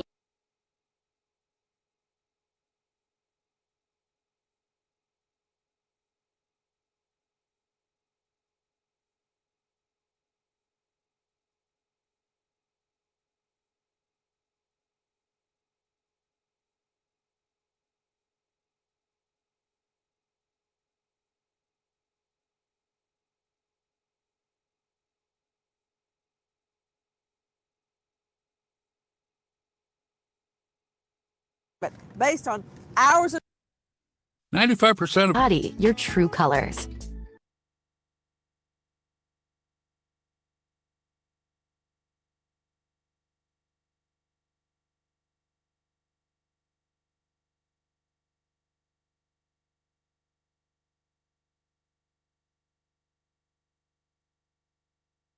to Ann Emerson, what they are, for his sons, totaling almost $9,000. Then in 2018, he goes and gets another blackout, I guess for himself. To Ann Emerson, tell me about what is a blackout gun and why has that become such a central focus in the trial? Oh, and there's a couple of different things that are really tying it together quite well on the state side, I think. I mean, we have two guns that are bought for the boys that we're, as you just said. Now, the blackout rifle is an assault type rifle that can shoot these semi-automatic rounds. And this is the rifle that killed Maggie, and we know this also because we found 300 blackout shell casings right underneath her. I mean, they were right there. We also found shell casings with the same markings at the range where the Murdaughs have property. We found the same shell casings near the stoop of the house, and that was all in testimony. And the problem there is that they all have the same tool markings. They identify to the same gun. It's like a fingerprint for a gun, the DNA of a gun. So that is why this blackout rifle keeps on getting brought up. Now, what we understand is that Paul lost or it was stolen or something happened to this gun that he received, so Alec goes and gets another gun. And I have to bring up something that we talked about yesterday. You were like, Ann, didn't you see Rambo? Like, don't you know how people carry two guns? I remember you asking me about that. So I went back and looked at the blackout rifles. And what I learned about the gun that Paul had lost or stolen or it went missing, this second blackout rifle had a long sling on it in order to carry it. The other one didn't. And it just brought home the fact, what you said earlier to me, well, maybe it was a slung across the back. That is one way that there could be two guns on one person, and you see it in the picture clear as day. You know, I've been thinking about that missing blackout gun for a gun that costs, $4,500. I believe I would file a police report if that was stolen, but that never happened, leading me to wonder, was it ever stolen? Hey, Robert Crispin, how would you define the kind of gun we're talking about, the gun that murdered Paul Murdaugh? A very violent weapon, a very violent shotgun, and a very powerful, impacting projectile that comes out and just rips through your flesh and just annihilates your body. Guys, we're talking about the blackout gun used to commit at least one of the murders, and now I'm going to try that cut 7 about phone records regarding Alex Murdaugh. Take a listen. Record 25 shows that the phone recorded 74 steps. Start time of June 7th, 2021 at 8:05:35 p.m. Ending time of 8:09:52 p.m. Record 26 shows the phone recorded 283 steps with a start time of June 7th, 2021, 9:02:18 p.m. Ending time 9:06:47 p.m. Okay. So, and I'll hand this report back to you, but we see an hour gap, approximately an hour gap between those steps that ended at 8:09 and when the steps start to occur again at 9:02, correct? Correct. See any steps that occur on that phone between those two times, between 8:09? No, sir, I do not. And whose phone are we talking about again? This phone was Alex Murdaugh's phone. Okay, Robert Crispin, it sounds to me like Murdaugh, according to the state, left his phone back at the hunting lodge or maybe even in his vehicle, his Chevy Suburban, while he went and committed double murder. He did not take his phone there. His phone went not dark, but no steps, no activity for about an hour. So are you forgetting who we're dealing with? We're dealing with a former prosecutor who has prosecuted these types of cases in the past. He has an entire family of prosecutors that have prosecuted murders and violent crimes. He's not stupid. He knows. This was systematically laid out. But what happened is he started to get tunnel vision. And when you get tunnel vision, you start to lose sight of the big picture. So yes, he knew, let's put that phone down. He knew that these records are going to eventually come into play. He's not stupid.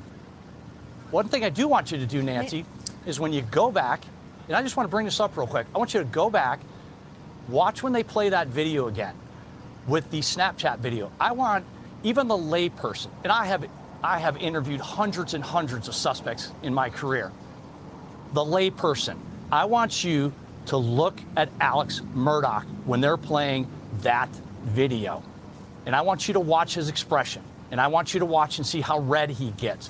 And then I want you to look over at his defense lawyer right to his left. And I want you to look at the defense lawyer, look at him with open eyes like, whoa, I think he wanted to tell him, calm down.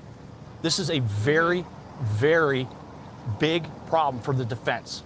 And they're playing that. Watch him. He's short of breath. He can't catch his breath. He's turning red. He's shaking his head.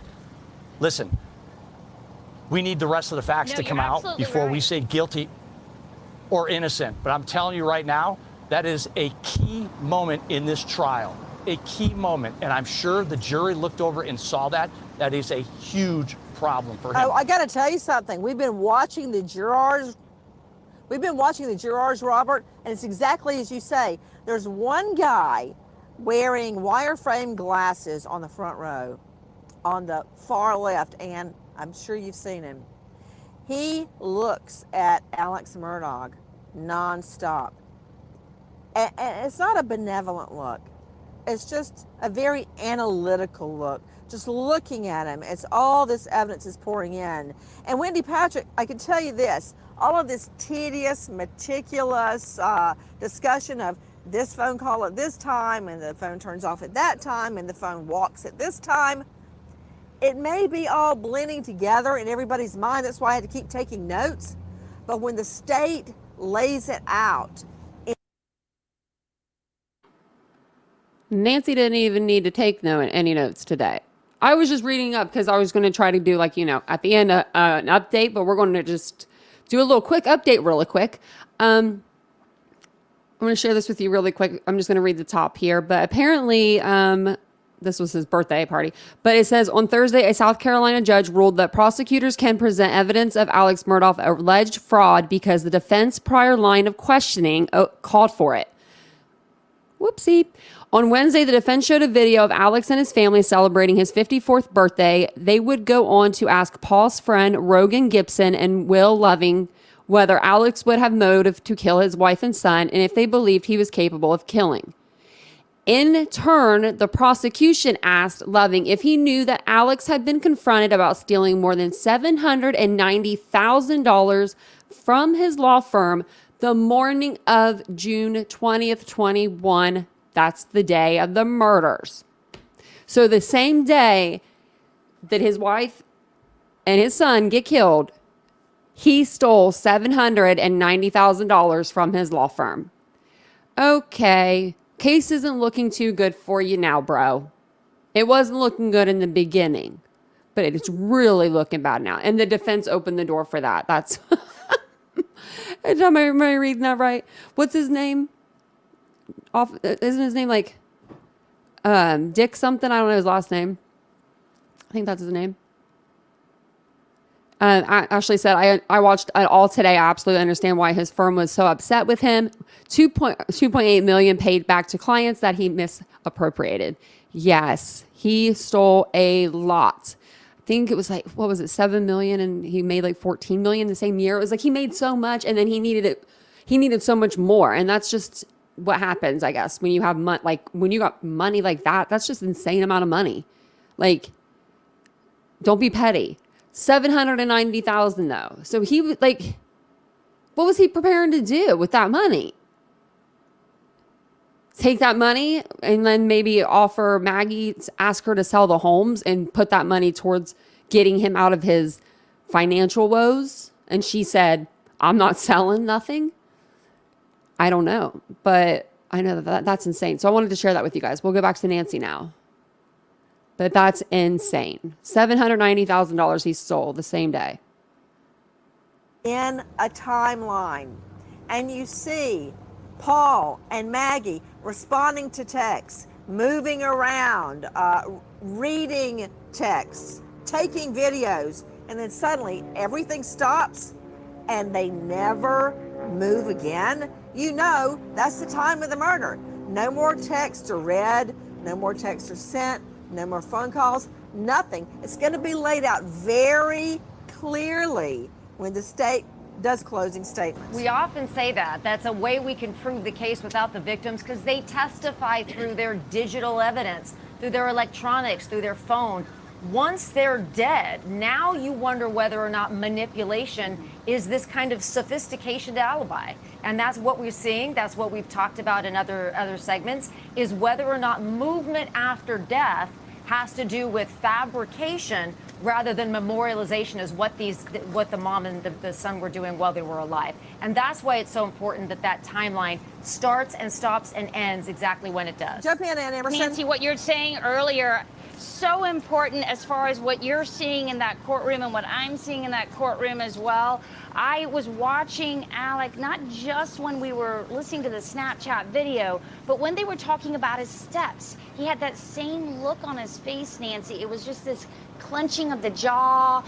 He was chewing. He had his glasses off. He was kind of moving back and forth a little bit, but it was this extreme anxiety and tension that you could actually read on his face. So I was very curious to see how some of these jurors that were looking intently at him, how they were handling that sort of anxiety and stress that he was exhibiting. Because one thing that I did notice, as well as just taking notes on all of the steps that were involved, just to jump over there for a minute, the number 283 kept on getting brought up, both in Maggie's steps and in Alex's steps and in Paul's steps. I saw twice 283 steps were walked on that phone on Alec, and then Paul, I saw the same number. Now, the first 283 with Alec was earlier in the day, and it took about 10 minutes to walk. The second 283 was from 9:02 to 9:06. That was a 4-minute jaunt wherever he was. And then 283 was also recorded on Paul's phone. I just want to know how far the kennels are from the house as far as steps go. That's all I want to know. I have a feeling I might be able to figure it out. Yeah, guys are talking about what has just gone down. Yeah, it's about 1,000 yards. Right. In the courtroom behind us. Her mic fixes in a second. It's her echoing. So I wanted to let you guys know it wasn't me, but her producer or whoever the people are behind the scenes, they fix it really quick. It's sunny and windy here outside the courthouse. The courtroom was kept at a very low temperature. There was one juror.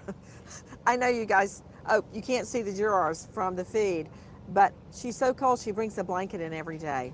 And the reason they're keeping the courtroom cold is they don't want the jurors to fall asleep during this very meticulous phone data. And it's coming from basically a scientist, a technician that is an expert in this. And he is definitely an expert. So they're sitting up there and they don't want the jurors to get warm and doze off. So everybody's freezing in the courtroom. And every so often the judge says, let's stand up.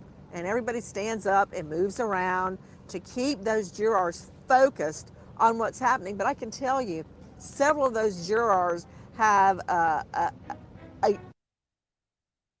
I have to point this out because I've never pointed it out before, but the way that she says jurors, I love that. I'm sorry, but I do. Jurors.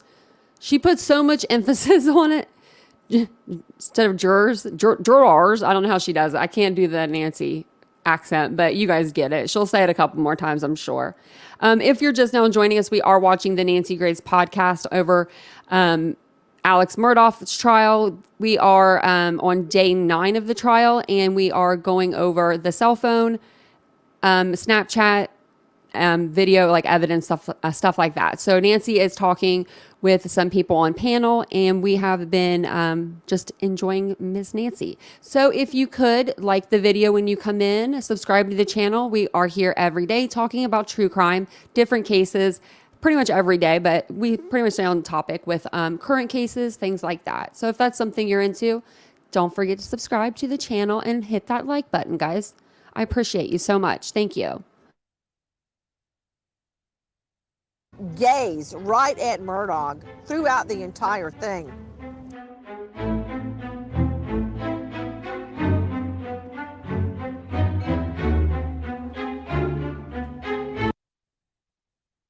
For juice.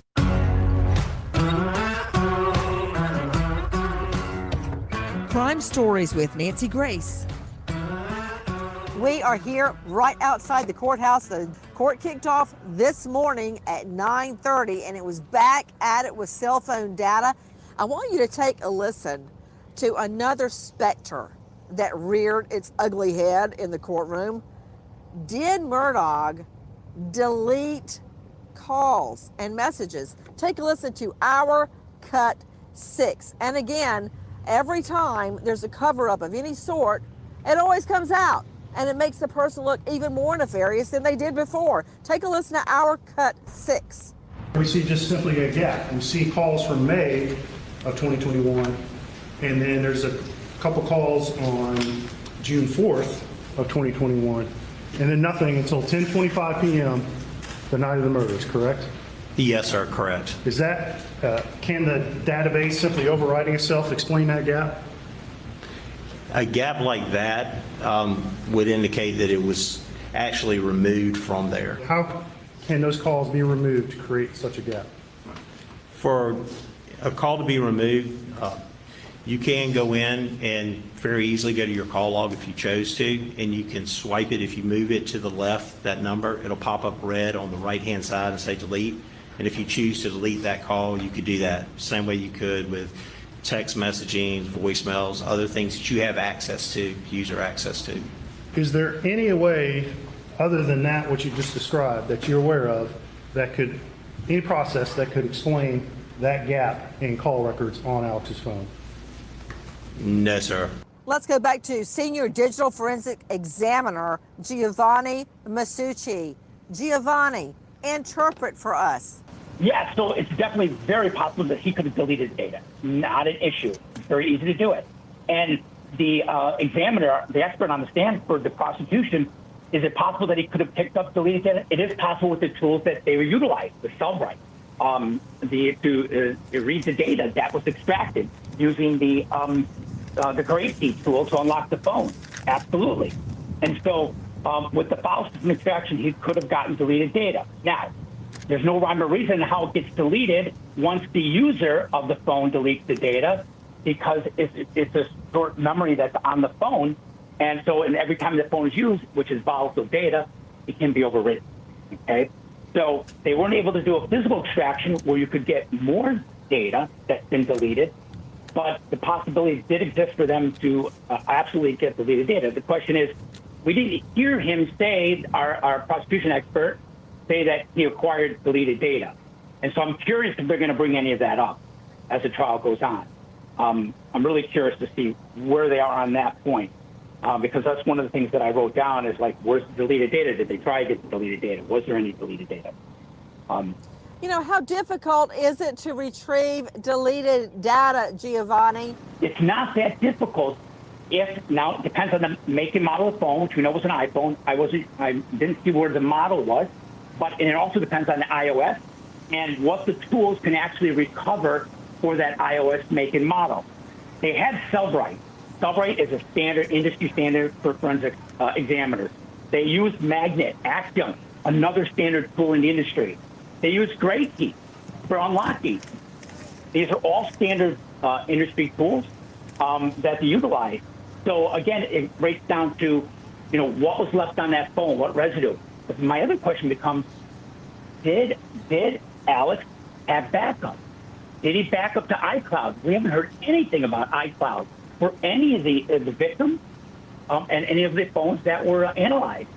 I'd like to know if they were able to obtain any backup data that was put on iCloud. So these are things that I'm very curious to hear. I'm wondering, are we going to get that lost data or deleted data Will we hear that? I mean, I'm not hearing that right now. The expert seems to think unless the defense has something up their sleeve, they're saying that once you swipe across that information about the lost call, that call is deleted.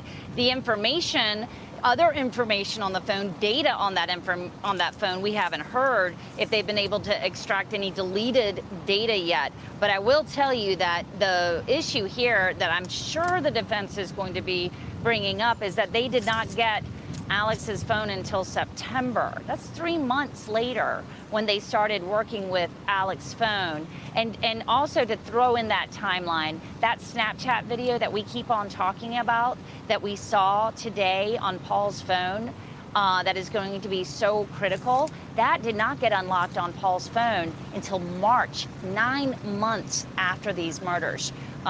That's when that was extracted from that phone. So there has been a delay to be able to get some of this information. Now, as far as Paul's phone, of course, we don't think it's been manipulated. Alex's phone, yes, huge question. May 30th, 2021. And then to June 4th, and then June 7th. So June 7th, of course, being the date of the double murders. We have these deleted phone calls that the state brought up earlier today. Where are they? As far as the calls go, I think I heard from the expert that those calls were gone. But the data, we got to find out if there's going to be data that they can pull out. They seem to be able to do a lot, Nancy. To Wendy Patrick, it never looks good when you're trying to get rid or delete evidence, Wendy Patrick. When the cover-up becomes evidence of the crime, as deleting evidence and deleting phone calls, it really illustrates as a practical matter why behavior of the defendant after a murder is sometimes even more important. That's why the jurors are looking so intently at Mr. Murdaugh. They heard from Paul and Maggie on the tape. They know what their movements were before the murder. But if you don't have, or if you have inconclusive evidence digitally, they're going to look emotionally and try to determine how would someone act after they just killed their spouse and son, and whether or not those movements are consistent. Because sometimes we just don't have all the digital evidence, even in this day and age, that we wish we could have. Guys, hold on a moment. To Dr. Michelle Dupree, intentionally trying to cover up. I was just going to ask you about that, Dr. Dupree. Countermeasures are what we call measures, attempts to cover up a crime, to counter the evidence. Dr. Michelle Dupree, we're talking about lack of evidence, but I mean, to me, it's laid out minute by minute, murder by the minute. You have 8:48, 8:47, 8:46. You have him walking to his car. At the same time, he's calling Maggie. I'm texting her, hey, I'm going to go check on Mom. If he's still there at the home, he should have heard those shotgun blasts and that blackout gun blast. I mean, I think this is a lot of evidence, Dr. Dupree. Exactly, I agree with you, Nancy. And we keep hearing about circumstantial evidence. I love circumstantial evidence. Circumstantial evidence is physical evidence. Physical evidence does not lie. So all of these things, these discrepancies, as we said before, they're forensic countermeasures. It's someone who is intentionally trying to cover up their actions. And to me, that's a very guilty scenario. Well, and Nancy, we haven't heard about the third video statement yet. Okay, go ahead and tell me about that. Then I want to circle back to, did Maggie pick up her own murder weapon? Go ahead, Ann. Well, I was just going to say, I mean, well, the question now is, okay, so we heard from Alec earlier on about the statements he gave to law enforcement, right? And we heard that he was asleep and then he went to go see his mom and that he just called Maggie. Well, there's a third statement. We've been told that he made a third statement to law enforcement. I'm wondering when they're going to introduce that, and does this video play a role in that? Was it a late statement that he gave to law enforcement? I have a lot of questions about how he handles any conversations with police once the Snapchat video surfaced. We're all aware of it. He's aware of it. How does that fit into his timeline? Did he try and move things around? I think that's going to be very interesting. Guys, I want you to take a listen to our cut 3. Did Maggie Murdaugh actually go and pick up, for her husband's convenience, her own murder weapon? Listen. Did you ultimately provide that weapon? I did. All right, well, tell me how you provided that. Did Alec pick it up or did somebody else pick it up? He did not. When I let him know it was ready, he said he was unavailable and Maggie would come pick it up. Okay, and is that what happened? It is. All right, and so tell me about that. Tell me about your interaction with Maggie when she picked that weapon up. She came to town we met, did some paperwork, and she handed me a check and drove back to Hampton. And you gave the weapon, the Yes, third sir. weapon? Yep. She would have completed the 4473 with me. All right, so you made 3 blackouts, excluding the optic, roughly in the same configuration. Maggie picked up that third one, correct? Yes, sir. The irony, did Maggie Murdaugh actually unknowingly go and pick up for her husband her own murder weapon? That's floating around the courtroom, as well as what we can reveal in our cut 4. This goes back to, did someone try to use facial recognition to open up Maggie's cell phone? Or was she trying to take a picture of her killer? Take a listen to our cut 4. So the camera's off. Before they say that, okay, so they're saying that it was 8 seconds between Paul being murdered and then Maggie being murdered, right? According to like the cell phone data. So do you think in 8 seconds that you would have time, like that you would be thinking, okay, if you just saw your son get shot, okay, you just saw that horrific sight, because we've heard about what it looked like from Alex Murdaugh himself, so I don't need to repeat it, but it was bad. If you witnessed that, do you think that you would have the mindset to pick up your phone and take a picture? I would be running like hell. I mean, my phone would be on the ground. Everything I own would be off of me, because whatever is weighing me down would just be off. I would just be running like for dear life. And that looks like what she was kind of doing, because she was found around. So like, I would be running. There is no way. You know how hard it is to open up an Apple. I love Apple. But do you think that you would be able to, like, it's hard to open up your phone sometimes. Sometimes if the facial shit doesn't work. Like, you're like, okay, so then you have to put the number in and all of that. So for you to like, and then sometimes an app's open when you open your phone. So you have to get that app out and then go to the picture. I don't think so. I mean, I wish she would have been able to have time, but I don't think that's what she was doing. I think if anything, he was trying to get in her phone to maybe take a picture, or I mean, to look at the pictures or to see if there was anything in there. So, but it said it was only for a second, so I don't understand that either. Evidence of the crime as deleting evidence and deleting phone calls. It really illustrates as a practical matter why behavior of the defendant after a murder is sometimes even more important. That's why the jurors are looking so intently at Mr. Murdaugh. They heard from Paul and Maggie on the tape. They know what their movements were before the murder. But if you don't have, or if you have inconclusive evidence digitally, they're going to look emotionally and try to determine how would someone act after they just killed their spouse and son, and whether or not those movements are consistent. Because sometimes we just don't have all the digital evidence, even in this day and age, that we wish we could have. Guys, hold on a moment. To Dr. Michelle Dupree, intentionally trying to cover up. I was just going to ask you about that, Dr. Dupree. Countermeasures are what we call measures, attempts to cover up a crime, to counter the evidence. Dr. Michelle Dupree, we're talking about lack of evidence, but I mean, to me, it's laid out minute by minute, murder by the minute.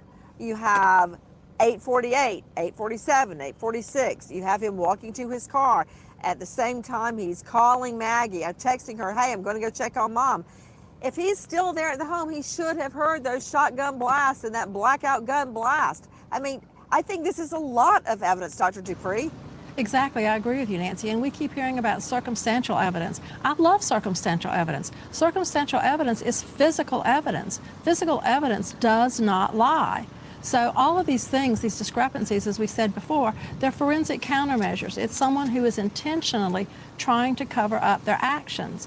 And to me, that's a very guilty scenario. Well, Nancy, we haven't heard about the third video statement yet. Okay, go ahead and tell me about that. Then I want to circle back to, did Maggie pick up her own murder weapon?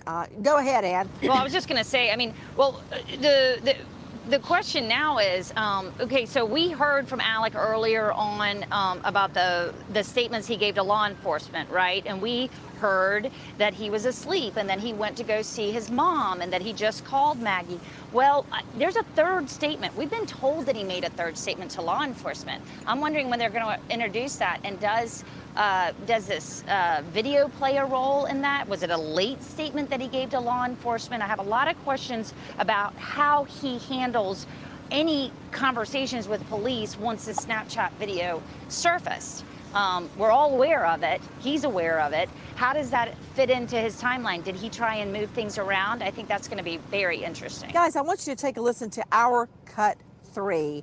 Did Maggie Murdaugh actually go and pick up, for her husband's convenience, her own murder weapon?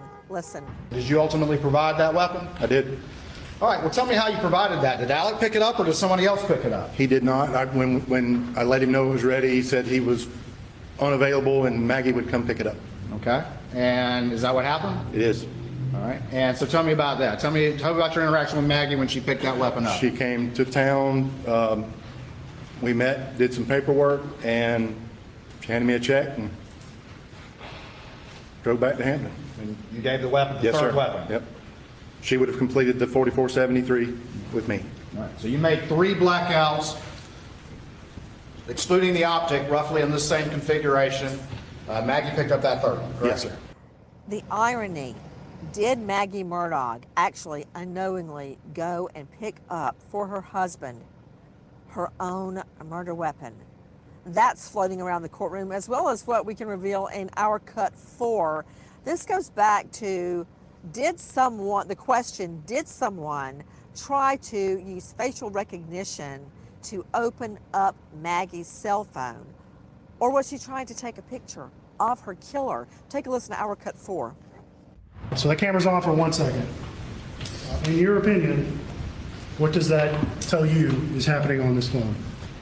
It appears the phone's being moved and the camera's activating in the background to see if it would recognize somebody's face that would unlock it. So the phone is in.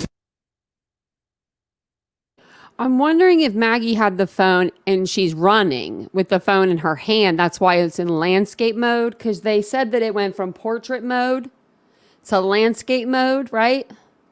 So if you're running and you're running like this, what if the phone, saw her face a little bit and the camera app just happened to open? That's, just say this is when she got shot.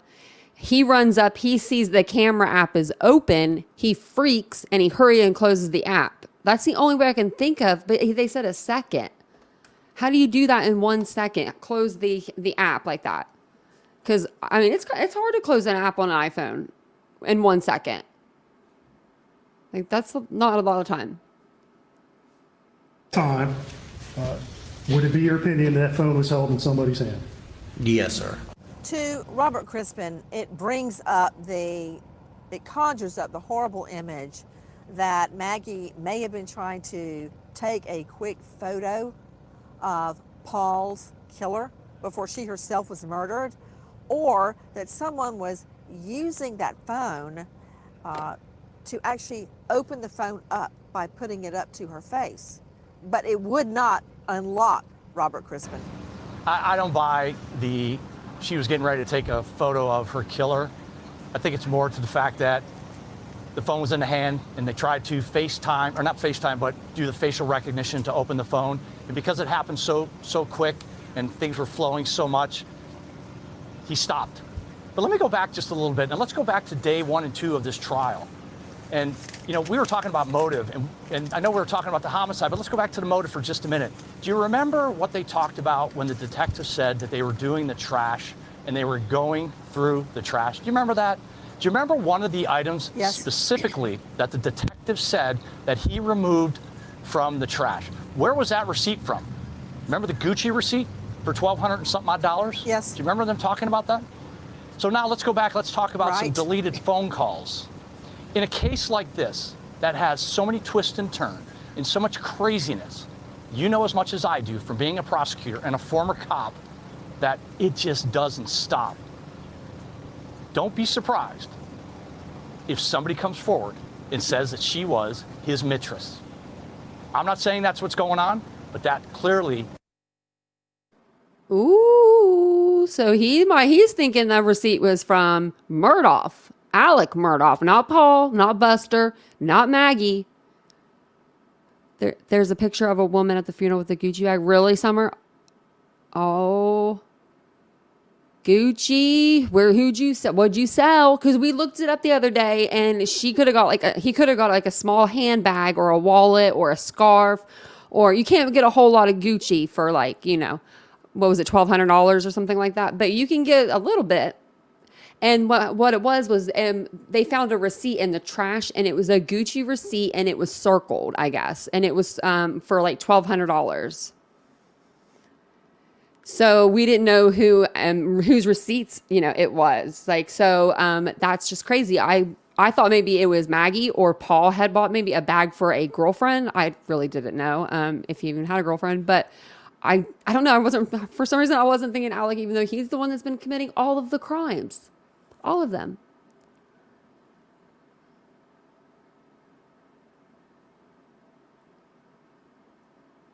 Talks about or explains some deleted phone calls.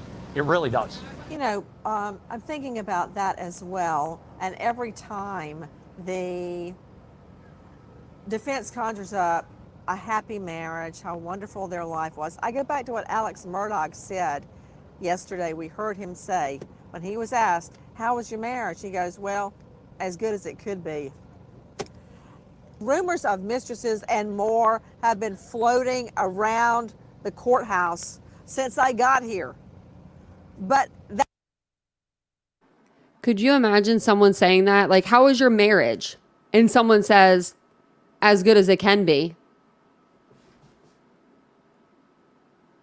That's not a good answer. That is not a good answer. That's not a good look. that doesn't mean it's true. So far, no mistress, no hooker, no girlfriend, no sweetheart has come into that courtroom. And until they come into that courtroom, in my mind, it doesn't matter. All that matters is what this jury hears. And people have come up and told me, oh, he did this and he dated her. And that doesn't mean a hill of beans unless it comes in front of the jury. Otherwise, it's just gossip. It's just gossip at the local restaurant. It means nothing until it can be proven. But one thing that the prosecution Go ahead, keeps Em. on asking us to listen to, they keep on asking us to listen to the fact of the stuff that perhaps Alec doesn't tell us, or we don't hear from him. And in that statement is very telling as well, because you hear a lot of language, and I know you've got some fabulous behavioral psychologists on board too that can talk about this, but you know, you hear about this wonderful marriage, but you don't hear the word love. You don't hear the word love about Maggie when he's talking and crying about her. You don't hear love, the word love, when he's talking about Paul. And that just struck me as odd. When you're going through several interviews, more that we've listened to him talk about, you know, what happened that night for I think close to an hour now in the two interviews combined, and we never hear the word love, not once. So that's something that I've sort of listened to in my layman's psychological profile of what's going on. You know, Ann Emerson, I want to follow up on what you just said. When people ask me, oh, how are the twins? Or how's David? It's really simple. They're my whole world. And I've been wondering why Alex Murdaugh never displayed that about either Paul nor Maggie. But I chalked it off to him not being emotional or effusive about his marriage. I mean, what do you make of that? Let's go to Robert Crispin. Okay, Crispin, you probably don't gush about the love of your life as much as she may wish, but where's the love, for Pete's sake? Well, clearly these detectives saw that. These are trained seasoned investigators, homicide investigators.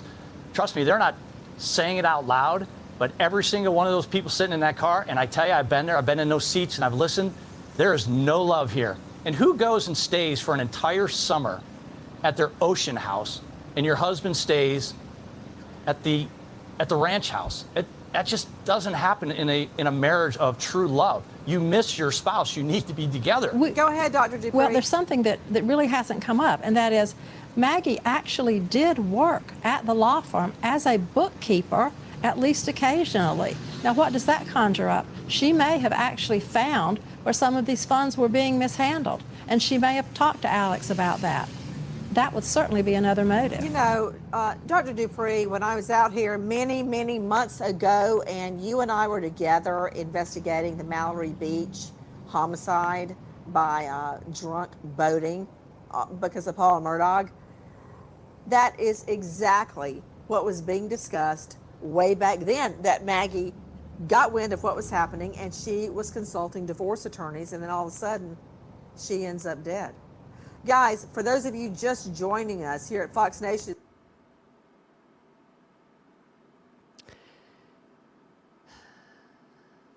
She always does that to us. So there is actually another podcast from her that I'm going to play tomorrow morning.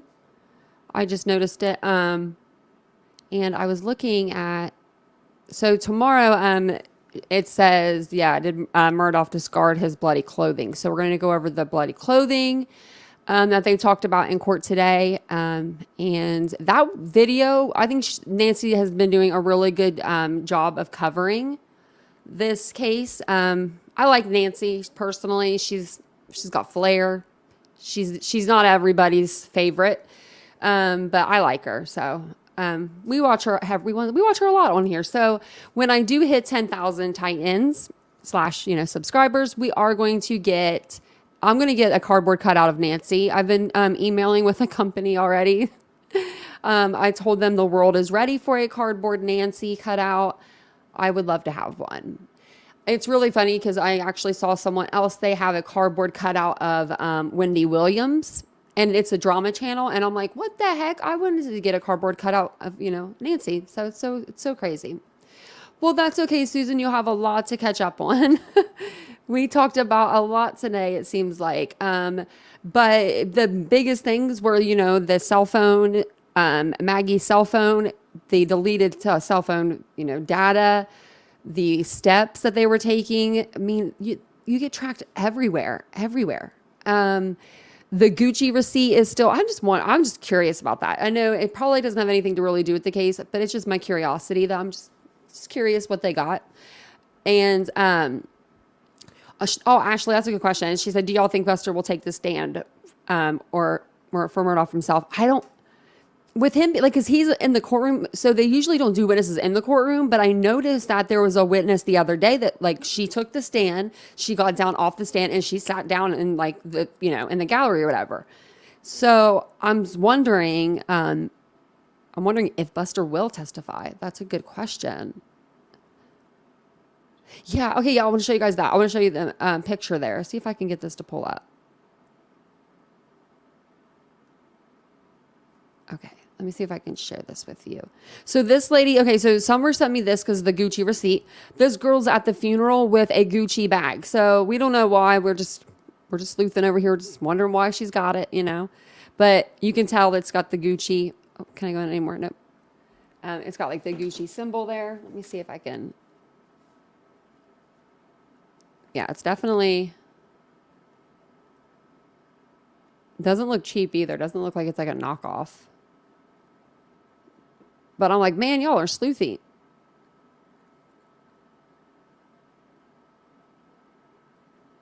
They didn't object for witnesses not being allowed to listen in the courtroom. Yeah, I noticed that. Me too, Susan. I've been watching Nancy since OJ. I feel like my dad put it on OJ when that case happened. And I remember Princess Diana and all that. We always had the news on when there was a huge, especially a big case. When 9/11 happened, we didn't turn our TV off CNN. I swear for 6 months straight, we listened to CNN on the TV for it was, and because it was so insane what happened to our country. So my father's kind of what got me into true crime. I like the bag. I'm digging the Gucci bag. I don't have any Gucci. Yeah, $1,200 though. Yeah, no, I wouldn't spend $1,200 on that bag. It kind of actually looks like my Michael Kors bag that I got for a fraction of the cost. Let me see if I can grab it.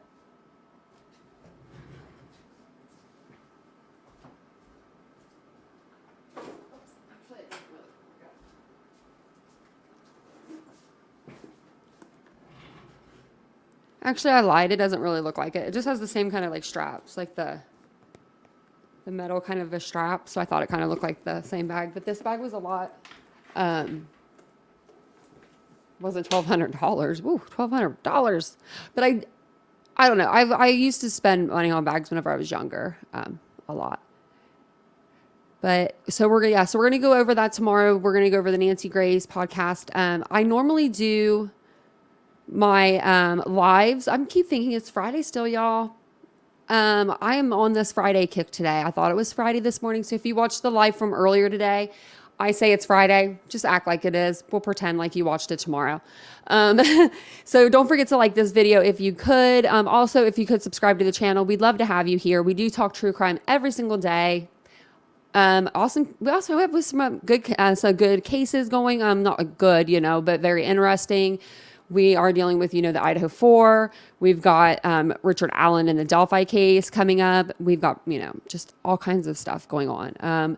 Madalena Kojakari is still missing. I usually will do an update too. So I'm thinking of doing update videos on like either Sunday or Mondays. We'll do like a recap of the whole week. So that way everybody can kind of get caught up because we do a lot of lives. Sometimes they're like an hour to 2 hours long. So sometimes people don't want to watch, the whole live. And I can understand that. I am going to start doing more pre-recordeds for you guys as well. Also follow me on TikTok because I'm going to start doing more TikToks. I started today, but it's just like, it's not really with true crime. It's just a little weight loss journey thing that I'm doing. I'm trying to get back into shape. So if you want to come and hang out with me while I try to get into shape, it's going to be pretty funny because the metal is hurting.